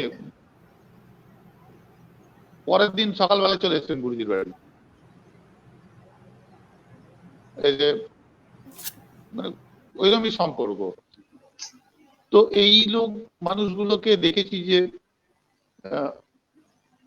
অ্যাকম্পানিমেন্টটা কিভাবে করতে হতো, মানে অ্যাকম্পানিমেন্টের একটা আলাদা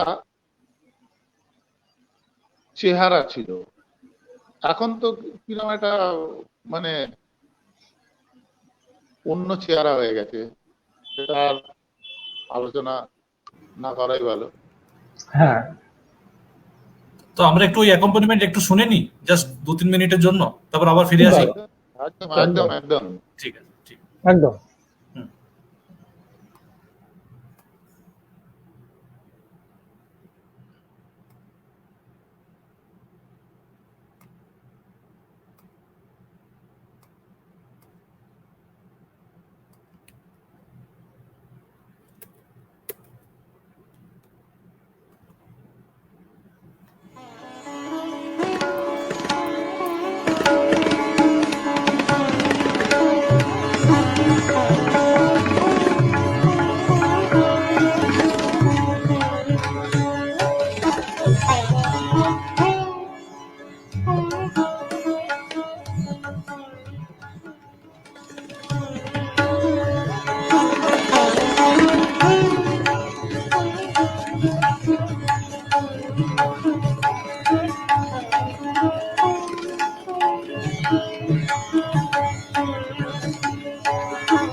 তো এই যে আমার মনে হয় সর্বকালের সর্বশ্রেষ্ঠ রেকর্ডিং, এবং এখানে যে সেতার আর তবলা দুটো ইনস্ট্রুমেন্ট বাজছে বলে মনে হচ্ছে না। এবং শেষে হ্যাঁ একদম, এবং শেষে যখন লাস্টের যখন তেহাইটা করে যখন বিলাত খান সাহেব কোমল ধাতে, যেখানে দরবারি কোমল ধাতটা এত মেজর পয়েন্ট, সেখানে শেষ করলেন, আর ওনার বায়া যেটা পড়লো সেটা কোমল ধার সাথে কিন্তু ম্যাচ করে গেল, এবং ওনার বায়াতে কিন্তু কোমল দরবারির কোমল ধৈবতটা বাজলো। এইটা যে কত বড় একটা ব্যাপার, যারা সঙ্গীতের ভেতরে খুব গভীরে না ঢুকেছে তারা বুঝতে পারবে না জিনিসটা। মানে আমি তোকে বলছি রামপ্রপন্ন, ধর এই ধরনের কিছু পায় না। ধর আলিয়া খান সাহেবের যদি কিরবানি একটা রেকর্ড রয়েছে গুরুজির সাথে, সেইটা যদি কেউ শোনে, কখনো মনে হবে না যে একটা সর্বদার একটা তবলা বাজে, দুটো মিলে মনে হবে একটাই বাজে, একটা। আর এই যে স্বতঃস্ফূর্ত ভাবে অ্যাকম্পানিমেন্ট করা, হ্যাঁ, কোনো প্রি প্ল্যান নয়, মানে যে স্বতঃস্ফূর্ত ব্যাপার, মানে অন দা স্পট। আজকের দিনে না বল আজকের দিনে এই এখন খুব এখন একটু মাইক্রোফোনটা মুখের কাছে নেওয়া বল প্লিজ, সরি একটু ইন্টারাপ্ট করছি। হ্যাঁ সরি। এই আজকের দিনে যেটা খুব চলছে, মানে আমরা সবাই ওটা নিয়ে খুব ব্যস্ত, সেটা হচ্ছে যাই করি মকামে এসে পড়তে হবে। चाहे वो आप उस मकाम पे हो या नहीं हो, मुकाम पे जरूर आना है, दिखाना है मुकाम पे सब आ रहे हैं। তো এই যে এইটা কিন্তু গুরুজি প্রথম কিন্তু ইন্ট্রোডিউস করেছি। ইন্ট্রোডিউস করেছিলেন অ্যাকম্পানিমেন্টের ক্ষেত্রে। এইটা মানে অনেকের হয়তো জানা নেই, এটা রাইট। আমার অজয় দাস সাথেও কথা হচ্ছিল একদিন। তো এইটা ওনার কিন্তু চিন্তা ভাবনা, আজকে যেটা আমরা বাজাচ্ছি, হ্যাঁ এক্স্যাক্টলি, বন্দিশের সঙ্গে বন্দিশটা যেভাবে হয় ঠিক ওইভাবে বাজনাটাকে নিয়ে যাওয়া। এবং মোকাম যেটা পরিমল বললো, মোকামের যে কনসেপ্টটা শিখলামই মানে এখন ওইটা যে কি আর ওটার কি আমরা সেটা কিন্তু নিয়ে কেউ ভাবিত নয় এখন। এখন ভাবিত কি, এখন চিন্তা হচ্ছে গণিত। গণিত মানে ওর গদ কত থেকে উঠছে, 13 থেকে, তাহলে আমি কি টিআই বাজাবো, মানে 4টে টিআই বাড়ি থেকে নিয়ে এলো লিখে, যদি কাগজ বাড়িতে রেখে গেল তো সেদিন ওর মোকাম হলো না, এরম অবস্থা। যেটা হয়েছে আর কি, প্রথমে ইনস্ট্রুমেন্টাল মিউজিকে, আমাদের ইনস্ট্রুমেন্টাল মিউজিকে পার্টিকুলারলি আগে সময় আসার তেহাই করে সময় আসাটা একটা তরিকা ছিল। পরবর্তীকালে গানের ইনফ্লুয়েন্স যত ইনস্ট্রুমেন্টাল মিউজিকের মধ্যে, এটা আমার ধারণা আর কি, তোমরা বলতে পারবে সিনিয়র, এটা ঠিক কি বল, যখন গায়কি বা গানের ইনফ্লুয়েন্স যখন ইনস্ট্রুমেন্টাল মিউজিকের উপরে বেশি শুরু হলো, সেতার সরোদ বা অন্য যা আছে, তখন মুখরা ধরার যে মোকাম সময়ে আসার থেকে মুখরা বিভিন্ন রকম ভাবে মোকাম ধরার একটা তরিকা একটা শুরু হলো। এবং সেটা উনি গান থেকে ইনস্ট্রুমেন্টাল মিউজিকে এলো, মানে সেতার সরোদে এলো, উনি সেটা তবলার মধ্যে সেটাকে নিয়ে এলেন। মানে এইবারে কি হচ্ছে তার, এবারে ওনার সুবিধাটা কি, এর আগেও তো আলোচনায় হলো যে উনি সরোদটাও শিখেছেন। এবার সরোদটা শিখেছেন, সেই জন্য ওনার একটা ইনস্ট্রুমেন্ট সম্বন্ধে স্বচ্ছ ধ্যান ধারণা রয়েছে, 1 নম্বর। দ্বিতীয় কথা, উনি গানটা শিখেছেন, হারমোনিয়ামটা উনি বাজাতে পারছেন, এর আগের সেশনেই আমরা জেনেছি। এই সবটা মিলে ওনার এই যে চিন্তা ভাবনা, পরিধিটা, সেটা অনেকের থেকে আলাদা এবং অনেকের থেকে বেশি। মানে ওই একটু আগেই কথা হচ্ছিল যে ইনস্ট্যান্ট কিছু করে দেওয়া, মানে তুই গেলি হয়তো বললি, ওই সুনীলদা বলছিল না, গেন্ট্রাম দিয়ে কিছু জানি না, সঙ্গে সঙ্গে মানে এই যে এইটা কিন্তু খুব কম লোকের মধ্যে দেখা যাচ্ছে। একদম একদম।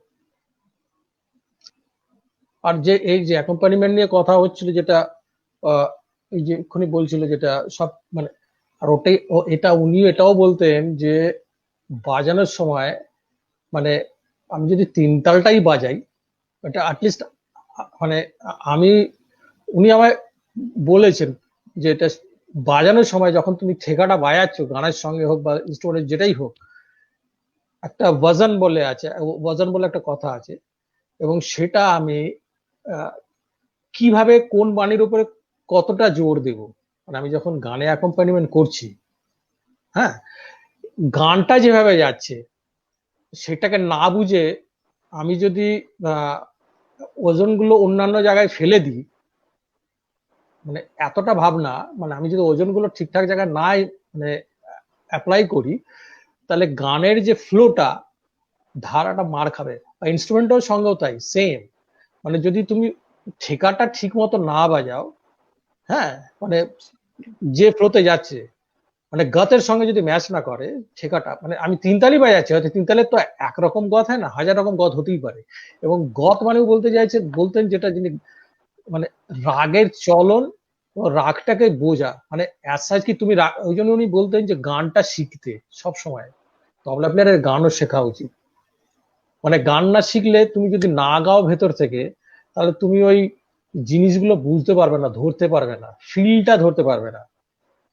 মানে দরবারির গান্ধারটা কি হবে, হ্যাঁ, বা ধ্রুবপত্র কি হবে, কিরকম যাবে সেটা তুমি ধরতে পারবে না।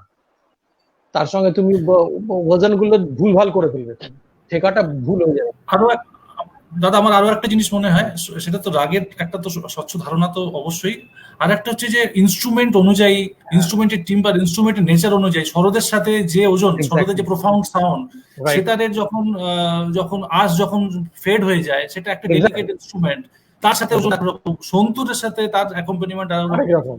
তো এরকম ধরনের চিন্তা ভাবনা এত গভীরে প্রত্যেকটা ইনস্ট্রুমেন্ট, এবং একটা ইনস্ট্রুমেন্টের ডিফারেন্ট বাদকের সাথে আলাদা আলাদা, সেটা রবিশঙ্করজির সাথে, বিলাত খান সাহেবের সাথে, পণ্ডিত নিখিল ব্যানার্জির সাথে, সবার সাথে এবং সবার মতো করে যে চলা অ্যাকম্পানিমেন্টের। একদম এটাই উনি বলতেন, মানে প্রত্যেককে বোঝা, মানে যে বাজাচ্ছে তোমার সঙ্গে, তুমি যার সঙ্গে বসে বাজাচ্ছ, মানে ব্যাপারটা সঙ্গতটা তো ওইভাবেই বোঝাতেন উনি, যে তুমি কারোর সঙ্গে সঙ্গ দিতে গেছো কারোর বাড়িতে। যদি আমি রামপ্রপন্ন মায় বললো দাদা একটু যাবেন আমার সঙ্গে, আমি যাবো একটু আমার জ্যাঠার বাড়িতে, বলছি আর কি। এবার রামপ্রপন্ন ওখানে গিয়ে যে এরকম ভাবে চলবে, আমাকে ঠিক ওইভাবেই চলতে হবে, কিন্তু আমি এক্সট্রা কিছু করলে পরে ওর বাড়ির লোকরাই কিন্তু ভাববে কাকে নিয়ে এসছে। না, অ্যাকচুয়ালি ওনার স্বতঃস্ফূর্তটা মনের মধ্যেও ছিল, কিন্তু তার জন্যই কিন্তু এই জিনিসগুলো উনিও করতে পারতেন। এক্স্যাক্টলি, মানে আমি বলতে চাইছি সঙ্গতটা ওইভাবেই হওয়া উচিত, এবং সেটাই উনি বোঝাতেন।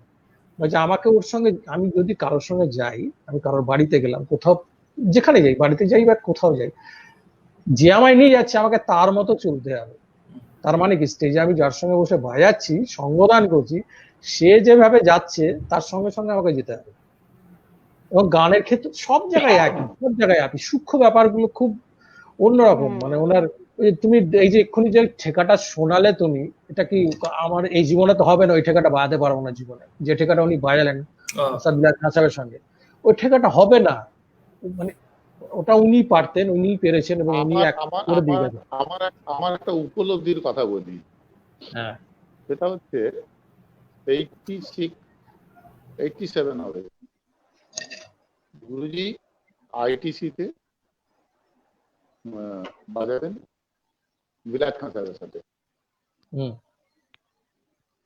আমি একই সঙ্গে আমি স্টেজেই বসি, এবং আমার মনে আছে ওনার বাজাবার কোনো সুযোগ ছিল না, শুধু মোটামুটি ঠেকা বাজিয়েছে।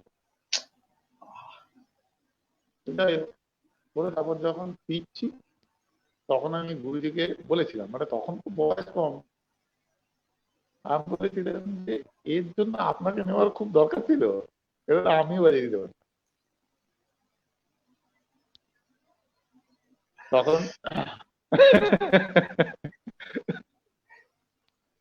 তখন উনি আমার একটা উত্তর দিয়েছিলেন,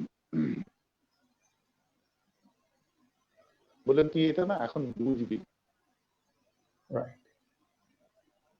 তোর এটা বুঝতে 25-30 বছর সময় লাগবে, যে উনি কেন আমায় নিয়েছেন।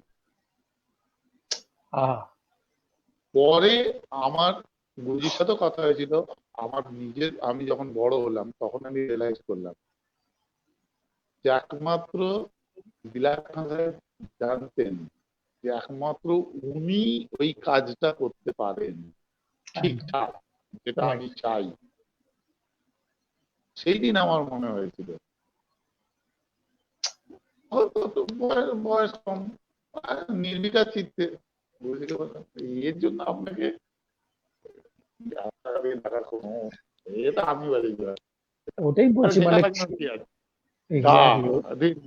সেটা আমিও জানি, কিন্তু আজ বুঝি যে ওই ঠেকাটা, ওই যে এক্ষুনি কথাটা ছিল যে ওয়াজন, যে ধাটা কতটা ওজনে পড়বে, আর ঢিনটা কতটা খুলবে কতটা খুলবে না, একদম ওটা প্রচন্ড ভাবে উনি করে দিয়ে গেছেন। ওটা এইবারে যে আমি বলি ওটাকে বেঞ্চমার্ক যদি ধরি, বিলাত খান সাহেবের সঙ্গে যে বাজনাটা, ওটা এরকম করে দেখতে হয়, দেখে খালি শুনতে হবে আর নিজেকে চেষ্টা করে যেতে হবে, তাহলে মানে এমন মানে বায়াডার ব্যালেন্সটা ভাবা যাচ্ছে না, মানে এবং এটা শুনেছি যে এটা এখন পুরো এই রেকর্ডিংটাও ইমপ্রম্পটু ছিল, এই রেকর্ডিংটা খুব প্ল্যান ছিল না, কোথাও ওনাদের প্রোগ্রাম ছিল, আমি একটা ইন্টারভিউতে শুনেছিলাম, কোথাও প্রোগ্রাম ছিল, তারপর ওখান থেকে দমদমের যে এইচএমবি স্টুডিওতে খান সাহেব বললেন যে চলো প্রোগ্রাম হয়ে গেছে এখানে, আমাদের রেকর্ডিং করতে যেতে হবে, উনি আগে বলেন। আর সবচেয়ে বড় কথা হচ্ছে এই রেকর্ডিং গুলো কিন্তু আনকাট রেকর্ডিং। হ্যাঁ আনকাট, একদম একদম। মানে আর সব মানে আজকের দিনে তো তুই আজকে দুটো তান বাজালি, গিয়ে কালকে আর দুটো বাজিয়ে জুড়ে দিবি, একদম রেকর্ডিং নয়। তাই হচ্ছে তো না, ইনস্ট্যান্ট যেটা হচ্ছে সেটাই ওখানে পুরোটা একটা না তোমায় বাজিয়ে যেতে হবে। একদম একদম। তো সেই যুগের দাদা ওইটা যদি না হয় এই ফিলটা আসবে না, যে কন্টিনিউটির একটা ফিল, সিলসিলার একটা ফিল, যে প্রথম থেকে শেষ অবধি একটা ক্যাসেটের একটা সাইজে পুরো আলাপ জোর ঝালা, একটা সাইডে পুরো গদ, মনে হচ্ছে এটা পুরো টোটাল ব্যাপার। এটা তো আলাদা, আজকে দুটো, কালকে তিনটে, পরের দিন চারটে, এরকম করলে তো এই ফিলটা আসবে না। কি করে হবে? আর ওই যে মানে ওই যে যেটা এক্ষুনি বলছিল, ওই যে ঠেকার যে ওয়াজান গুলো আসা, এগুলো যতক্ষণ না তুমি গানটাকে আত্মস্থ করছো, মানে মিউজিকটা একটু বলছিলাম, যতক্ষণ না তুমি ফিল করছো, ওই যে বলছিল না খালি ঠেকা বাজিয়ে গেল, রাইট? তার মানে এটা কি হলো? এটা আমারও মনে হতো আজ থেকে 30 বছর আগে, যদি আমিও দেখতাম দূর এটা কি ঠেকা বাজি চলে, কিছু বাজলো না। হ্যাঁ, এখন বুঝি ব্যাপারটা, ঠেকাটাই দরকার, এবং ঠেকাটা কিভাবে দরকার সেটা ওই যে ওটা ওইভাবে দরকার, মানে ধা ধিম প্রত্যেকটা কিভাবে, কোন বাজানে কি অ্যাঙ্গেলে ওই স্বরের সঙ্গে কিভাবে ম্যাচ করে বাজবে, মানে ভাবা যাচ্ছে না। মানে ওনার এই চিন্তাটা জবাব নেই। আচ্ছা, আমরা একটু অন্য প্রসঙ্গে যদি পারমিশন তো যাই, ওনার যে একটা সেন্স অফ হিউমার যেটা ছিল, সেই সম্পর্কে যদি তোমরা কিছু বলো। পরিমাণ একটু বলে দিচ্ছি আমরা। আমি সমরেশদা, শ্যামলদা সব একসাথে যাচ্ছি ট্যুর বিভিন্ন জায়গায়। মধু না গোপাল, আমি গোপালে ছিল, হ্যাঁ, সব যাচ্ছি। এবারে এইসব হচ্ছে, ইন্দ্রনীল কাকুও ছিলেন, বললাম নামটা বলতে না? হ্যাঁ।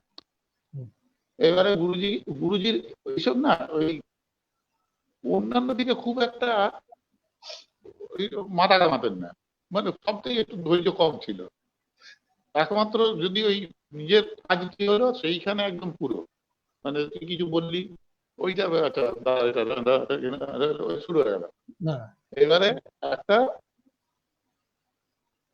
গুরুজিকে ট্রেনে যাচ্ছি আমরা, ধাঁধা জিজ্ঞেস করা হয়েছে। ধাঁধাটা হচ্ছে যে একটি বাচ্চা কে একজন মহিলা স্নান করাচ্ছিলেন, পাশ দিয়ে এক মহিলা যাচ্ছিলেন, যেতে যেতে জিজ্ঞেস করলেন ও তোমার কে?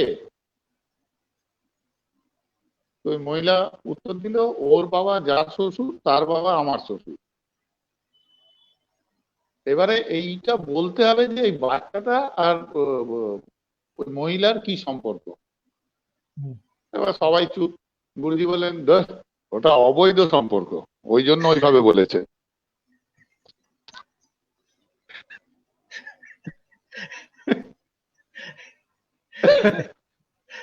মানে রামপ্রপন্ন বললি বলে আমার সঙ্গে সঙ্গে মনে পড়ে গেল ঘটনাটা। এর থেকে ভালো উত্তর হতে পারে?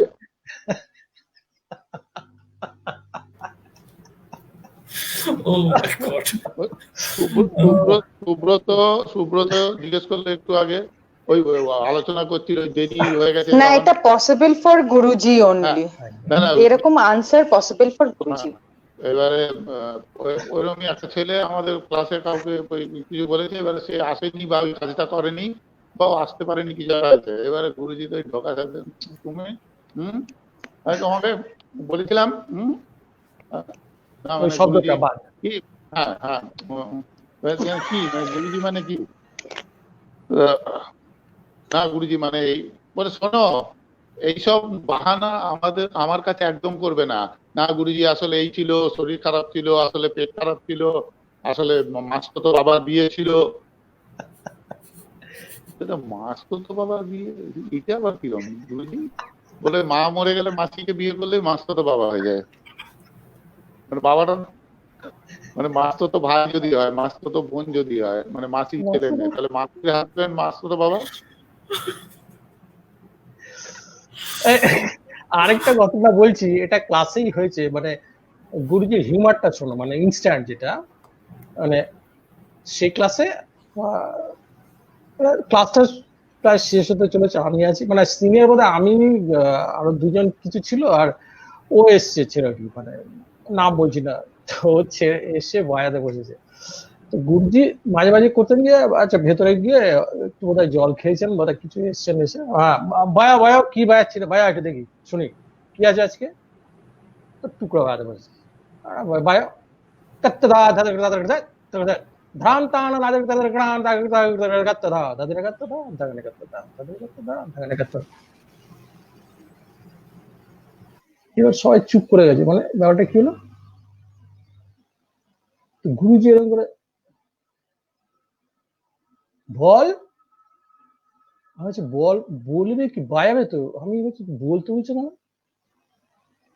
বলছে বলো এ কি, পার্কে এলে, বাদাম ভাজা খাওয়ালে, ছোলা ভাজা খাওয়ালে, ঘুরলে, সবকিছু বসলে লেকের ধারে, বলো ভালোবাসি না খারাপবাসি, কি ব্যাপারটা কি? এবার না বুঝতে পারছি কি রে, কোন দিকে যাচ্ছে, আমরা সব চুপ, আমরা দুজন সিনিয়র ছিলাম, সব বসেছি, মানে তেহাইটা কমপ্লিট করেনি, লাস্টের যে পড়বে ধাকে নাগাদটা ওই ধাতি নাগাদটা ধাইছে পড়বে, তো ওটা বায়াতে ভুলে গেছে, বাজেনি, তখন এটা উদাহরণ দিল, কেউ ভাবতে পারবে এটা? বলছে বলছেন যে পার্কে এলে, লেকের ধারে এলে, ঘুরলে, বাদাম ভাজা খাওয়ালে, ছোলা ভাজা অনেকক্ষণ ধরে আমতা আমতা করলে, এবার বলো, বলে ফেলো ভালোবাসি না খারাপবাসি, তোমরা বলো। এবার তোমরা বোঝো, মানে এটা কিন্তু শিক্ষা, উনি হয়তো মানে ওইভাবে বললেন, হিউমার হয়তো ওইভাবে বললেন, ও কিন্তু জীবনে আর ভুলবে না, জীবনেও ভুলবে না, আমিও ভুলবো না, মানে ওই যে সঙ্গে সঙ্গে ধরিয়ে দেওয়া, ওরা মানে মানে সঙ্গে সঙ্গে ওই ছেলেটি আর জীবনে ভুলবে না, আমিও ভুলবো না ঐতিহ্যটা, এরকম ওনার ব্যাপার ছিল, ইনস্ট্যান্ট সব ইনস্ট্যান্ট হতো। ইনস্ট্যান্ট খারাপ কিছু নেই, একটা ছেলে এসে ক্লাসে, আমরা যেরকম সবাই বসতাম মানে কবির রোডের বাড়িতে, এবারে যে যেরকম আসতো তাকে সেরকম ভাবে রাখতেন, আমি হয়তো প্রথমে গেলাম আয়, তারপরে তো সুব্রত আয়, তারপরে হয়তো রামপুর বন্ধু চলে আয়, হ্যাঁ এমনি আয়, আর কে আছে আয়, এবারে এরকম চলছে, এবার 15-20 জন বসে আছে হয়তো, অনেকক্ষণ পরে কোনো একটা ছেলের টার্ন হয়তো আসার কথা 6 নম্বরে, তখন হয়তো 12 নম্বর ক্যান্ডিডেট মানে ছেলেটি বাজাচ্ছে, হঠাৎ হঠাৎ গুরুজিকে বলে, গুরুজি অনেকক্ষণ এসেছি, দেখতে পেলাম না, তুই না গুরুজি আমি তো অনেকক্ষণ এসেছি, বলছে তোর কি 2-3 মাসের মাইনে বাকি আছে? বলছে হ্যাঁ গুরুজি, বলছে ওই জন্য দেখতে পাচ্ছি না।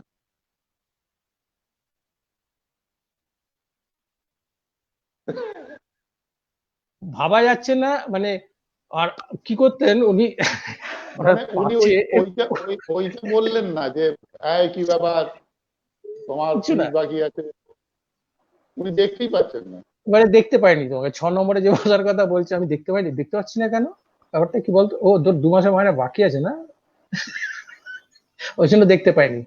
আমি যেরকম আমার ছোটবেলা থেকে জয়দেব কাকু, মানে পরিমলদা চেনে, জয়দেব কাকুই প্রথম দিকটা একদম তৈরি করেছে, তো গুরুজির কথা কাকুর মুখে খুব শুনতাম, তো প্রচন্ড রাগী ছিল কাকু, হ্যাঁ, তো মানে আমি রিকালেক্ট করতাম ওইগুলোকে কাকুকে বলে, তোমার গুরুজি কি বলতেন বলো, মানে গুরুজি যে বকাটা দিতেন সেটাতে আমার একটা তৃপ্তি, আমি মানে করতাম, ফিল করতাম যে হ্যাঁ অন্তত কেউ একটা তো মানুষ আছেন যে মানে তাকেও আর কি বকতে পারে, যে আমাকে এতক্ষণ ধরে বকে যাচ্ছে, মানে এই কিন্তু সেই এটাও আছে, সেই ফিলিংসে সেই টানটাও কিন্তু আছে।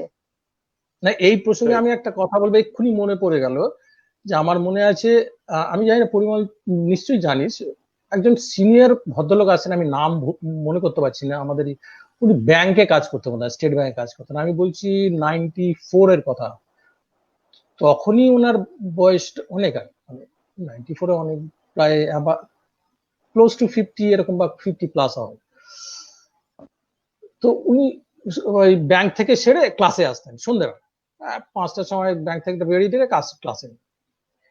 এবার ওনার শেখানোর প্রতি যে নিষ্ঠা এবং মানে আমি এই জায়গাটা বারে বারে আসতে চাইছি, কারণ ওনাকে এই জায়গাটা না বুঝলে কিন্তু কেউ বুঝতে পারবে না ওনাকে, মানে ওনার কতটাই ডেডিকেটেড ছিলেন উনি ব্যাপারে। এবার উনি এসছেন, এবার কি হয় স্বাভাবিক, মানে একজন চাকরি করেন ভদ্রলোক উনি, তো উনি এসছেন 5:30টায় এসে বাড়াতে বসেছেন, হতে পারে 2-4টে ভুল টুল হতে পারে। ওনার কাছে ওসব নেই, বাড়াতে বসেছে, বাজাচ্ছে, কিছু একটা গোলমাল হচ্ছে, কি ব্যাপার এমন, মানে ও যে সিনিয়র একজন এত বয়স্ক, মানে আমাদের সামনে তখন উনি অনেক সিনিয়র আর কি, সিনিয়র জুনিয়র ব্যাপার নয়, মানে গুরুমা বোঝাতেন, এটা গুরুমা জানেন, গুরুমা যদি শুনছেন হয়তো, গুরুমা তারপরে গুরুজিকে বলতেন, কি গো তুমি এত বয়স্ক একজন সিনিয়র, তুমি একটু এদেরকে, ঠিক আছে উনি তো আসছেন শিখছেন, না কেন, মানে শিশু সুলভ মনোভাবও ছিল ওনার, না কেন, টাস্ক কি, মানে একটু করে আসতে হবে তো, কি আমি ওসব বুঝি না। এই যে ব্যাপারটা আর কি, মানে আমি যদি না প্রিপেয়ার করতাম না, মানে এরকম হয়নি কোনোদিন, বলছি মানে এরকমও স্টুডেন্ট আছে যারা জানে, মানে তারা যদি হয়তো যে টাস্কটা দিয়েছেন ওদের প্রিপেয়ার করেনি, সে তো ক্লাসে যাবে না কিন্তু পিরিয়ড, মানে ঢোকার কোশ্চেনই নেই, ওই কবি রোডের রাস্তাতেই ঢুকবে না বাড়ি, জানা কথা, গিয়ে লাভ নেই, বেকার, যেগুলো বলবেন ওগুলো হয়, মানে অন্যরকম হয়ে যায়। এরকম ছিলেন, এই যে ব্যাপারটা করেছিলেন উনি, তার ফলেই প্রত্যেকটি ছাত্র, হ্যাঁ, কোনো কিছু তালিম তো বাদ দেন, মানে একদম, আমি আর এখানে বলছি না পাবলিকলি, না কোনো তালিম কিন্তু বাদ দেন, বন্ধু হলে কিরম হতে হয়, আচ্ছা কোনটা কিভাবে খেতে হয়, কোনটার কি না, কোনটা কিভাবে খায়, কি করে, সমস্তটা কিন্তু তালিম দিয়েছেন, সমস্তটা, মানে একদম, বলছে তুমি এটা যদি আমি তোমায় না শেখাই, তুমি এমন একটা পরিবেশে গিয়ে পড়লে যখন তুমি পুরো ভাবাচাকা থাকবে, কি করবে তুমি বুঝে উঠতে পারবে না। এমনকি তোমাদের মাইথনে মাঝে মাঝে উনি প্ল্যান করতেন, মাইথনের মজুমদার ভিলাতে রেওয়াজ হবে, ওখানে রেওয়াজের সময় রেওয়াজটা হবে, বাদ বাকি সময় কিন্তু বন্ধু সুলভ কিন্তু স্বভাবটাই দেখাতেন। একদম একদম একদম একদম, মানে তখন কিন্তু ওটা মনেই হতো না যে উনি গুরুজি না, তখন তো মানে তখন চলছে সবই, মানে ওই তো বললাম যে সবটা কিন্তু শিখেছি ওনার কাছে। আর ওনার শিশু সুলভ আচরণ কিছু ছিল যেগুলো নাকি মানে ভোলা যাবে না, যেমন ওনার কিছু কিছু পছন্দের জিনিস ছিল, তার মধ্যে 1 নম্বর পছন্দের জিনিস ছিল হচ্ছে বেগুনিটা। কোন স্পেশাল দোকানের বেগুনি, কোন স্পেশাল দোকান না, স্পেশাল দোকান বলতে ওনার বাড়ির পাশেই কবি রোডের ডান দিকে একটা ছোট্ট নিচের দোকান ছিল, হ্যাঁ একটা ছোট্ট দোকান ছিল, সিঙ্গাড়া, গাছতলার সিঙ্গাড়া আর ওইখানকার বেগুনি, বিকেল হলেই যেটা, শোনো কি নিয়েছো বেগুনটা, আর ওদিকে গুরুমা হচ্ছে রেগে যাচ্ছেন, এই তুমি তোমার না মানা এই আছে অমুক আছে, তুমি একটা বেগুনি যা, তোকে বলতে কে বলেছে, আমি বলেছি না তোকে নিয়ে আসতেন করে, আমি হয়তো বললাম গিয়ে হয়তো, গুরুমা এই তুমি বলেছো, বাস উল্টে আমি ঝাড় খেলাম আর কি, তোমায় কে বলতে বলেছে ওখানে, এরকম। এবার আমার বাড়িতে এসছেন উনি প্রথম, আমি এই বাড়িতে আমি যখন গৃহপ্রবেশ করি যাদবপুরের বাড়িতে, তো অবভিয়াসলি আমার গুরুজি গুরুমাকে আমি গিয়েছি ইনভাইট করতে, তো আমি ওনাদের এসেছিল উনি নেমেই, আমি জানতাম উনি বেগুনিটা খুব ভালোবাসেন, ফিশ ফ্রাই সবকিছু ভালোবাসেন, গাড়ি থেকে নেমেছেন, দরজায় নেবে ঢুকেই নিচে রান্না হচ্ছিল, রান্না করছে, নিচে ঢুকে বলছে গুরুমা একটু এগিয়ে গেছেন, বলছে বেগুনিটা ভায়া হয়েছে, ওঠেনি কিন্তু লিফট দিয়ে তখনও, বুঝেছে? বলে হ্যাঁ গুরুজি হচ্ছে, আপনার জন্য রেখেছি। গুরুমা বলছেন কি, আর শুরু দেবে না। আরে গুরুমা থাক না, আমি বললাম গুরু থাক না, আর তো ঠিক আছে তো, আর তো এসছে, দুটো তো খাবে, কি খাবে, মানে সেই আমি আবার হ্যাঁ, ওনার জন্য এটাও একটু বলো যে বসে- তোমার মানে তোমার বাড়িতে গেছেন বা তুমি বাড়ি নিয়েছো বা তোমার সিডি বেরিয়েছে বা পরিমলদার খুব বড় বড় অ্যাচিভমেন্টস, এইগুলো শুনে ওনার যে একটা আনন্দ, আরে ও ফ্ল্যাট আমি মানে যদি বুক করেছি, মানে আমরা আমার ফ্ল্যাটটা আমার বুক করেছি যখন, আমি জাস্ট গিয়েছি বলতে, ফ্ল্যাটটা বুক করে আমি সাইন করে গুরুজির বাড়িতে প্রথম গিয়েছি, মানে আমি প্রথমেই গিয়েছি গুরুজির বাড়ি, গিয়ে গুরুজিকে প্রণাম করে বলেছি গুরুজি আমি একটা ছোট্ট ফ্ল্যাট। হ্যাঁ, আনন্দ হচ্ছে, আনন্দ ওনার। হ্যাঁ, কোথায় বুক করেছিস? আমরা গুরুজি যাদব। আর বলতে হবে না, বলতে হবে না, এই মানে গুরুমাকে ডাকছেন, গুরুমাকে নাম ধরে ডাকছেন, এই নুবু শোনো, সরি গুরুমার নাম নিলাম, মানে দেখো দেখো এই সুব্রত ওটা বুক করে ওখানে, মানে এই যে খুশি, ছেলের কিছু করলে যেরকম খুশি হয় না, মানে ওই ওই জিনিসটা উনি ভাবা যায় না, আমার কিরকম একটা মনে হয় উনি যখন এগুলো বলতেন না, আনন্দ পেতেন। পরিমলদা একদম, কিছু বলছে। আনন্দ মানে কি, ওরা তো সবেতে যেটাই করতেন সেটাই কিন্তু খুব, মানে সেটার মধ্যে একটা কিন্তু ব্যাপার আছে, হার্ট মানে দিয়ে, হার্ট দিয়ে করতেন। হ্যাঁ, মানে প্রেজেন্টেশনটা যেটা হতো, মানে মানে ও ফ্ল্যাট কিনছে সেটাও ওনার চোখ মুখ দেখলে বোঝা যাবে। আবার একটা একদম সিরিয়াস কিছু হচ্ছে, সেটা আবার কিভাবে হ্যান্ডেল করবেন সেটা উনিই পারতেন।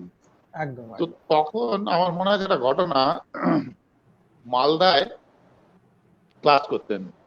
হুম, তো মালদায় ক্লাস করতেন, তুই জানিস, তুই তো ওই আমি নর্থ জানি। বেঙ্গলের ছেলে। হ্যাঁ, হ্যাঁ, হ্যাঁ, তো এবারে আমার কাজ ছিল ওই গৌড় এক্সপ্রেসে রাত্রিবেলা 10টা নাগাদ গৌড় এক্সপ্রেস ছাড়তো, হ্যাঁ, তখন রাইট। গৌড় এক্সপ্রেসে তুলে দিয়ে আসতে হবে। হ্যাঁ, হুম, চলে আসবি, শিয়ালদা যেতে হবে। তো সঙ্গে কেউ না কেউ যেত। তো আমি একদিন গেছি, গিয়ে দেখলাম, আমি বেল দিলাম, দিকে একটি ছেলে দরজা খুললো। মানে ওর চেহারাটা দেখি ওই অবাক জলপান গোছের একটা চেহারা হয় না, সেরকম চোখগুলো বড় বড়, কিরকম একটা, হ্যাঁ, মানে অবাক চিত্তে দেখছে, মানে কি একটা অবাক জলপান গোছের। এবারে ঢুকলাম, গুরুজিকে প্রণাম প্রণাম করলাম। আমার গুরুজি এই ছেলে মানে কে? বলে আমার ছাত্র, এমন দরবারে থাকে, প্রদীপ টিকাদার। তাহলে এ কি করবে? বলছে না, ও আমার সাথে এবার যাবে। আমরা মানে মানে ওকে আপনি নিয়ে যাচ্ছেন নাকি ও আপনার গাইড, মানে বুঝতে পারছি নাকি। তাই তোর এত বেশি বুঝতে হবে না, চল ব্যাগ ট্যাগ এগুলো মানে, আর ওখানে ওটা তো অত পরিচয় দিতে হবে, ও তো ধৈর্য থাকতো না। চল ঠিক আছে, আমি ওর বেরিয়ে বললাম। আর বুম্বার সাথে কথা হলো যে সকালবেলায় তাহলে আসবো, এসে দুজন রেয়াজ করবো। ঠিক আছে বলে বেরিয়ে গেলাম। এবার গুরুজি ওখানে ট্রেনে উঠেই, তারপর যাই হোক এই ব্যাগটা বার করে জলটা বার করে সব হয়ে গেলে নিজের রুটিন চলতে শুরু করলো। ট্রেন ছাড়েনি তখন, রুটিন চালু। তা আমি গুরুজিকে তখন নামার সময় বললাম ভালো করে, গুরুজি এই ছেলেটা কিন্তু একটু খেয়াল রাখবে। আবার সেই এক কথা বলছি, চলে এলাম। এবার আমি সকালবেলায় 9টার সময়, বোম্বা বলেছে চলে আসবি 9টার সময়, এখানে তাহলে ব্রেকফাস্ট করে তারপর দুজন রেয়াজ করবো। আমি গেছি, গিয়ে এরা বড় ঘরে দেখছি, গিয়ে ওই বড় যেটা রুম ছিল, হুম, হুম। সেই রুমটা দেখছি সোফাতে গুরুজি বসে আছে। মানে ওইটা কি হলো, আমি রাত্রে কালকে ছেড়ে দিয়ে এলাম, ট্রেন চলে গেল, মানুষ এখানে সকালবেলায় বসে কি করে? এবার আমি বললাম গুরুজি আপনি, ওই একটা এলো না, ঠিক করে একটা হেসে। আমি বললাম না না, আপনি এখানে, আপনাকে যে ট্রেনে ছেড়ে দিয়ে এলাম। বলছে বস বস বস। বলছে তুই কালকে ঠিকই বলেছিস, বলে 4টে যা যা বলার বলে। বলছে আমি তো নয় যা খেয়ে দিয়ে শুয়ে পড়লাম, বলছে আমার যেরকম ভোরবেলায় ঘুম ভেঙে যায় সেরকম ঘুম ভেঙে গেছে। আমি নিচে প্রদীপকে বলছি, এই কোথায় গেল দেখতো। এবারে ও উঠেছে, উঠে জানলা দিয়ে, গুরুজি নৈহাটি। মানে ট্রেনটা কোনো কারণে যায়নি, দাঁড়িয়ে গেছে নৈহাটিতে। মানে গুরুজি তো ঘুমিয়ে পড়েছেন, ও প্রদীপও ঘুমিয়ে পড়েছে। গুরুজি বলেন কি নৈহাটি নাম, নেমেছে। এবার লোকাল ট্রেন ধরে শিয়ালদা, শিয়ালদা থেকে ট্যাক্সি করে বাড়ি। বলছে আর মালদা গিয়ে কি হবে, পৌঁছানোর কথা সকালে, তো নৈহাটিতেই রয়েছে। এই এই হচ্ছে কাণ্ড কারখানা। মানে গুরুজি ওই ওই ওই যে হতো না, ওই যে একটু আগে আলোচনা হচ্ছিল যে দায়িত্ব দিয়ে দিত, তুমি করো এটা, কেন হবে না। মানে প্রদীপকে দিয়ে হবে না, অথচ প্রদীপকে দিয়ে যাবে। প্রদীপ কোনো আফসোস নেই তার জন্য। না না, সবচেয়ে ভালো আরেকটা ছোট্ট ঘটনা বলি। মানে ইনোসেন্ট বলতে মানে উনি কিরকম ছিলেন, মানে টেকনিক্যালি চ্যালেঞ্জ হয় না। মানে আগেকার দিনে একটা মনে আছে আমার, দুটো ইনসিডেন্ট মনে আছে। একটা হচ্ছে ওই আগেকার দিনে টেপ রেকর্ডার পাওয়া যেত, একদিকে বাসটা একদিকে রেকর্ড হতো, দুটোই প্লেয়ার, কিন্তু একটাতে রেকর্ড হতো একটাতে পেজে, ওটাতে রেকর্ড করা যেত ক্যাসেট গুলোকে। ডবল ডে, হ্যাঁ ডবল ডে। গুরুজির ওখানে একটা ছিল, এবার একটা ক্যাসেট লাগিয়েছে, এবার আরেকটা ক্যাসেট দিয়ে রেকর্ড হবে, আর যে ক্যাসেটটা দিয়ে রেকর্ড হবে সেটা লাগিয়েছে এমনি প্লেয়ারে, আর যেটা বাজিয়ে রেকর্ড হবে সেটা করে দিয়েছে রেকর্ডিং, মানে উল্টো করে দিয়েছে। আমি দেখছি ভাই কি হচ্ছে গুলি, ওই করো এবার ঠিক করে। এবার কিন্তু জানে না কিভাবে রেকর্ড করতে হয়, মানে ওটা প্লেন করে এটা রেকর্ড করতে জানে না কিন্তু। এবার যখন জানবে না তখন কিন্তু ওই আবার বললাম তুমি হয়ে যাবে, তখন এরা বলতো। আমি খালি বলেছি গুরুজি, মানে আমি তো দেখতে পাচ্ছি ভুল হয়ে যাবে, ওই ক্যাসেটটা যেটা আছে ওটা নষ্ট হয়ে যাবে, অরিজিনালটা। আমি খালি বললাম গুরুজি মানে ওটা করো তুমি, এটা বলছো ঠিক করে করে দাও, করো এটা। ও তখন অর্ডার হয়ে গেল, কিন্তু মানে গুরুজি জানে না কিন্তু ওটা নষ্ট হয়ে যেত। আমি বললাম গুরুজি এটা না উল্টো দিকে, উল্টো বলছো কেন, করো এটা ঠিক করে করে দাও, ঠিক করে তুমি জানো এটা, ওটা করো। একদম শিশুর মতো। ক্যামেরা বুম্বা তখন ফিরেছে ইয়ের থেকে, জার্মানি থেকে বোধহয় না থেকে একটা জাস্ট ট্যুর করে ফিরেছে বুম্বা, বোধহয় একটা ক্যামেরা নিয়ে এসছে নতুন। তখনকার দিনে হতো না রিল দেওয়া শাটার ক্যামেরা হতো। ক্যামেরার সামনে না ওই ইয়াসিকার মতো ওই মধ্যে একটা মানে লেন্সটা ব্লকার থাকতো, একটা লেন্স ক্লোজ থাকতো, ওপেন করতে হতো। এবার খুলেছে, খুব চলো সবাই ফটো তুলবো, সবাই খুব ইন্টারেস্ট, সবাই ফটো তুলবো। ওই ঘরটায় আমরা বসে আছি, গুরুমার ঘরটায়, দাঁড়িয়ে পড়ো সবাই ফটো তুলছি, আমি ফটো তুলছি। আমি ঠিক দেখতে পাচ্ছি সামনে না হয়তো ক্লোজ আছে লেন্সটা। ফটো তুলছি, চলো রেডি রেডি সব। আর খালি আস্তে করে বলো গুরুজি একটা মেরে দিয়েছে কিন্তু ততক্ষণে পাঠ করে, হ্যাঁ বাহ সুন্দর। আমি গিয়ে বলছি গুরুজি মানে এই লেন্সটা খাওয়ার আছে খুলতে, তুমি দেখতে পাচ্ছ ব্যাপারটা, করো তুমি দেখতে পাচ্ছ কি বলবে তো, করো তুমি নিজে ঠিক করে ব্যাপারটা করে দাও সব। মানে এটা কিন্তু অ্যাকচুয়ালি এটা আমি উপলব্ধি করি আর কি, এটা সবাই পরিমলে বোঝে, ভেতরটার শিশু ছিল বুঝেছো। মানে ওনার তবলা সঙ্গীত ছাড়া, মানে মিউজিক ছাড়া অন্য কিছুতে অতটা মাথা লাগাতে হবে, ওসব লাগাতে ছিল কিছুতে ছিল না। হ্যাঁ মানে কন্টিনিউয়াস ওটাতেই ছিল না, বাকিটা সব। আর টাকা গোনা, ওই যে বলছিল না মাইনে দেওয়া, আর টাকাটা গুনতো না তো, সিরিয়াসলি টাকা গুনছে। এবার পাশে ব্যাগের মধ্যে রেখে দিতেন সাইডে একটা, তারপর এই গন্তটা সব সব ঠিকঠাক করে গুনে রাখ। হ্যাঁ গুনছি, আবার বলছে কিন্তু পায়ে হাত দিয়ে, মানে এরকম করে বাঁধটা দিয়ে বুড়ো আঙুলের এখানে পাটা ওঠানো থাকতো, মানে চোখের সামনে ভাসে এগুলো আর কি। দু চারটে সরিও না কোন থেকে আবার, কিন্তু খেয়াল থাকে জানো।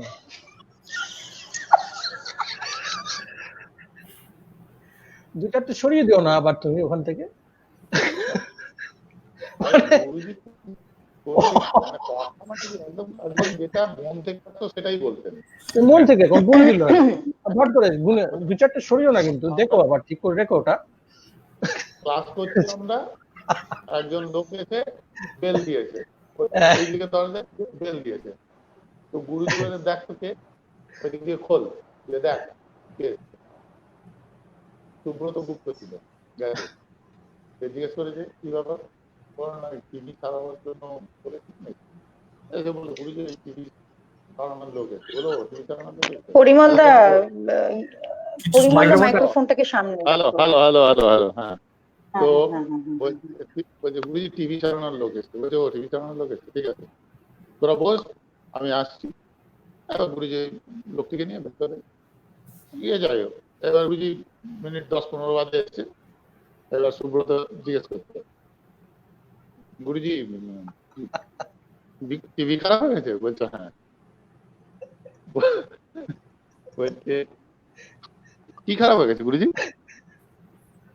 বলছে তুই টিভি চালাতে জানিস? বলছে না। বলছে চুপ করে তবলা শেখ।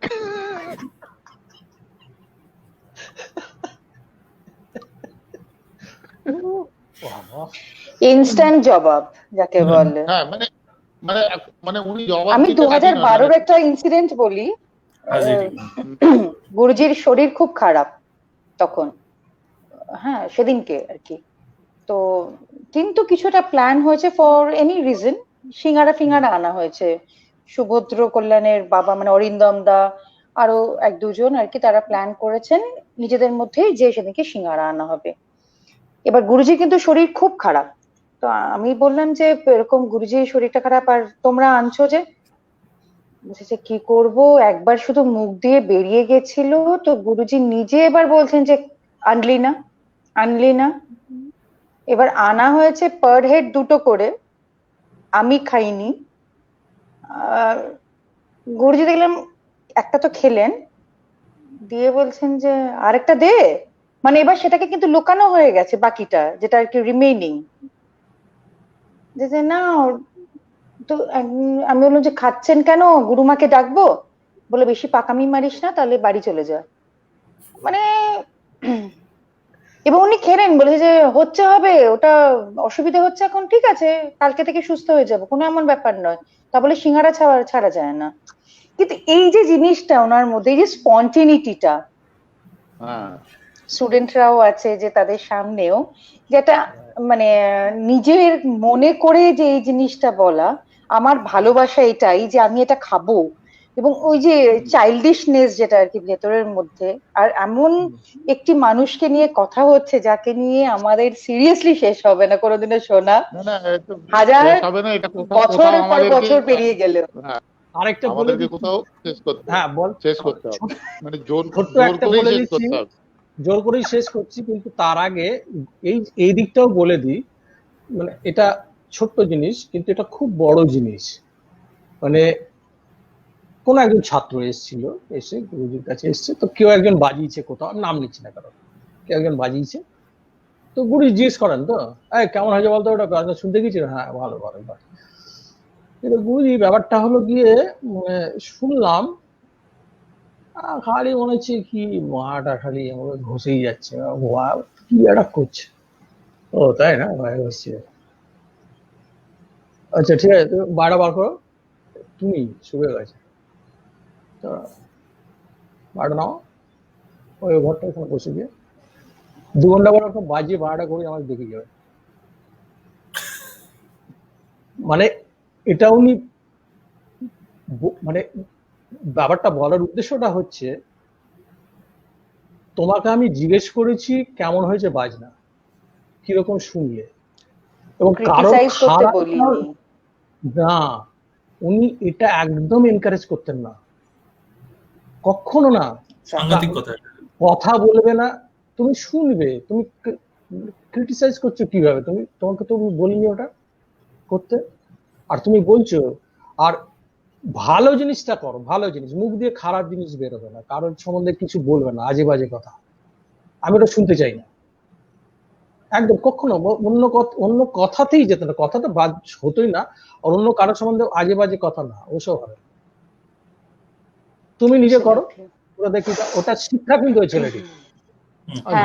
বাজি 2 ঘন্টা পরে বাজি দেখি যাও ওই ছেলেটির এবং সামনে যারা ছিল তাদের সবার, এবং হ্যাঁ, সবার। আজকে তুমি বললে যেটা আমাদের জন্য, হ্যাঁ মানে Absolutely, এগুলো এগুলো মানে ভালো জিনিসগুলো ইনফেকশাস হয় এরকম ভাবেই। হ্যাঁ, মানে তুমি ভালো জিনিসটা না, খারাপ জিনিসটা হ্যাঁ, তুমি মানে হ্যাঁ দরকার নেই তো, তোর কোনটা দরকার? তুই একটা প্রোগ্রাম শুনতে গেছিস একটা মানুষের, আরে সে 1 ঘন্টা যদি পারফর্ম করে থাকে, তার কোথাও তো 2 মিনিটও কোনো একটা জিনিস ভালো কিছু করেছে, নিশ্চয়ই। ওইটা নিয়ে নাও, ওইটা তো আমার ওইটা দরকার। বাস।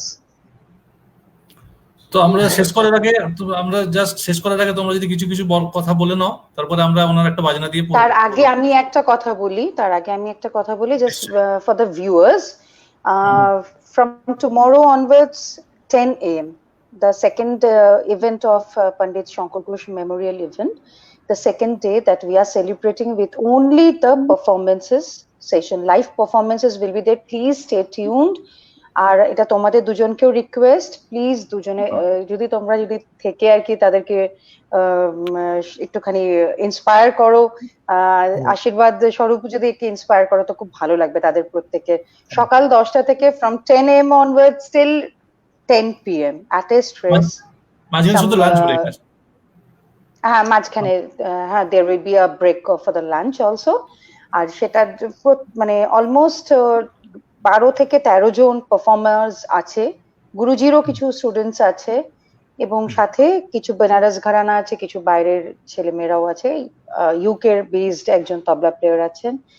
তো প্লিজ যদি থাকো তো ইট উইল বি মানে great privilege for them and as well as for us also. এটা এই মেসেজটা আমরাও সবাইকে দিতে চাইছি যে কালকে প্রচুর ভালো ভালো ছেলে, ইয়াং মানে ট্রু ইয়াং আর্টিস্ট যারা কালকে পারফর্ম করবে এই পেজে, আমরাও থাকবো, সবাই থাকুন, আপনারাও থাকুন। আমরা আজকে রাত্রিরে আবার একবার এই পেজে পুরো ডিটেলটা আমরা দিয়ে দেবো, কারা কারা থাকছে, কারা কারা পার্টিসিপেট করছে, কটা থেকে শুরু হচ্ছে, সমস্তটা আমরা আজকে আবার এখানে পোস্ট করব। আপনারা কালকে সবাই জয়েন করুন এবং ওদের এনকারেজ করুন।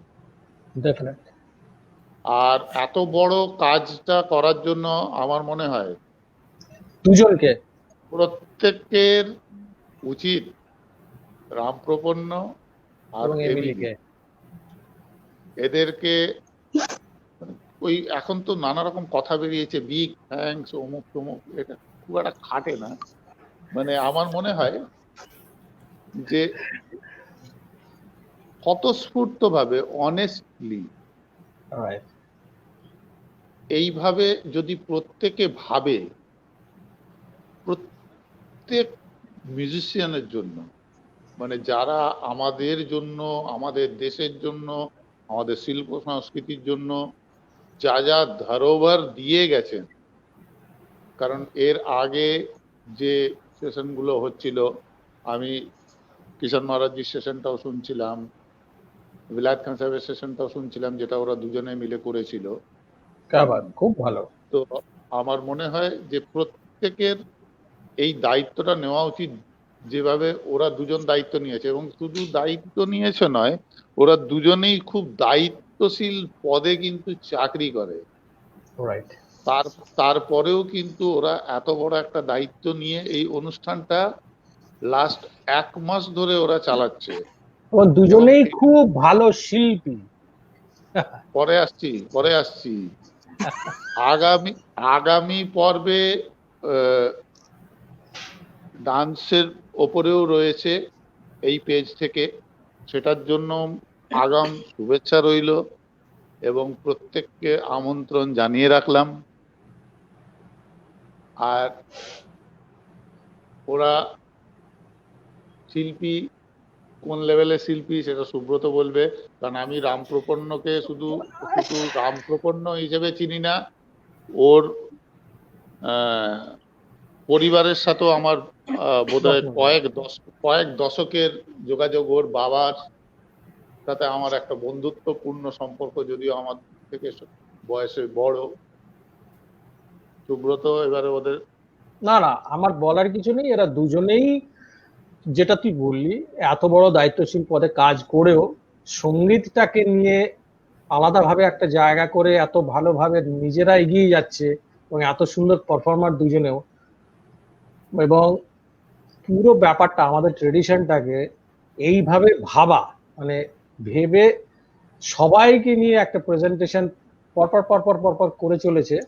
এটা খুবই commendable job. I appreciate that. খালি অ্যাপ্রিসিয়েট নয়, from the core of my heart I thank you. যেটা পরিমাণ বলতে চাইছিলাম আমি বললাম, I thank you both of you. বিশ্বাসী। শুধু আশীর্বাদ করো। থ্যাংক ইউ পরে যেটা তুই বলতে চাইছিস ওটা পরে বলবো আমি। ওটা থ্যাংক ইউর বদলে প্রত্যেকে এই লাইভ গুলোতে অ্যাটেন্ড করো, জয়েন করুন, অ্যাটেন্ড করুন। Absolutely. সেটা নট অনলি এটা আমার কাছে মনে হয় যে এর থেকেও বেশি কাজে দেবে। থ্যাংকস জানানোর দরকার নেই। আমি অ্যাটেন্ড করছি, মানে এর থেকে বড় আর কিছু হয় না যে আমরা প্রত্যেককে পাশে পাচ্ছি। ডেফিনেটলি এটাকে নিয়ে যাওয়ার দায়িত্ব ডেফিনেটলি এটা, মানে এটা একটা বড় দায়িত্ব বটে। মানে ট্রেডিশনটা আজকের দিনে ডাইলুটেড হয়ে যাচ্ছে অনেকটা, সেখান থেকে সবগুলোকে বাদ দিয়েও যে এতটা এগিয়ে নিয়ে যাওয়ার জন্য এরা দুজন করে যাচ্ছে একটা কমেন্ডেবল জব। মানে সবসময় পাশে থাকবো এবং আছি, ভবিষ্যতেও থাকবো। সবাই সুব্রতদা, তোমরা দুজনে দেখো, ছবিতেও দেখা যাচ্ছে তোমরা পাশে নয়, কিন্তু মাথার উপরে আছো। মাথার উপরে আছো, লিটারালি মাথার উপরেই থেকো। তো এটাই আমাদের রিকোয়েস্ট। না, এবারে হিসেব মতো বলছে, দেখ তোরা কিন্তু কিরকম ভেবে চিন্তে এটা করেছিস। আমি যতদূর আমার মনে হয় এমিলি সুব্রতর সাথে বাজাইনি এখনো, ওই জন্য ওইটা ওইদিকে করে দিয়েছে। রামপ্রপন্ন কন্ট্রোল করছে, আমি করছি না। মানে অ্যাট এ গ্লান্স তো এটাই মনে হয়। তুমি এটা কেন এরকম ভাবে দেখছো কেন? তুমি ক্রিস ক্রস ওয়েতে দেখো না, কি অদ্ভুত।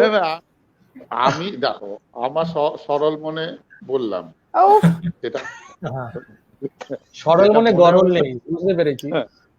ঠিক আছে, আমার মনে হলো সেই অনুযায়ী এবারে সেটআপটা সাজানো হয়েছে। পরবর্তী আইটেম মানে যখনই কখনো হবে, সুব্রত এমিলি, রামপ্রপন্ন আমি, এটা দেখি করে সেটা। আমি একটা কথা বলতে চাই যে 2005-এ প্রথম পরিমলদাকে আমি আমার চোখের সামনে দেখতে, মানে আমি পরিমলদার সামনে আমি দাঁড়াতে পেরেছিলাম। মানে খুব অবস্থা খারাপ হয়েছিল আমার, যাকে বলে মানে আমি ভয়ে রীতিমতন একটা, মানে অন স্টেজ আমি জেনারেলি পরিমলদাকে সেরকম ভাবে কখনো, অনেকটা বয়সটাও কম ছিল, হাসতে তো কোনোদিনও দেখিনি। এমনিতেই ভীষণ স্পষ্ট বক্তা, সেটা নিয়েও একটা চাপ ছিল। তো যাই হোক, যখন গেছি আর আজকে ধরো 15 বছর অলরেডি উই হ্যাভ ক্রসড। আমি এপ্রিল মাসের না মে মাসে আমি গেছিলাম পরিমলদার কাছে প্রথম। 1 জুলাই একটা প্রোগ্রামের করা হয়েছিল আর কি। পরিমলদা প্রথম মানে রাজি হয় যে হ্যাঁ ঠিক আছে চলো করব। তো প্রথমত ওই রাজি, চিরকৃতজ্ঞ বলে সেটা খুব ছোট শোনাবে, মানে আমি নখের যোগ্যও নই তোমাদের, সেখানে পরিমলদা হ্যাঁ বাজাবো এটা বলেছিল। তো এখন তো আমি অর্ডার করি, সেই অডাসিটিটা পরিমলদাই আমাকে দেওয়ার করেছে। অলদো ইনফ্যাক্ট লাস্ট ইয়ার লখনৌতেই পরিমলদা এসছিল।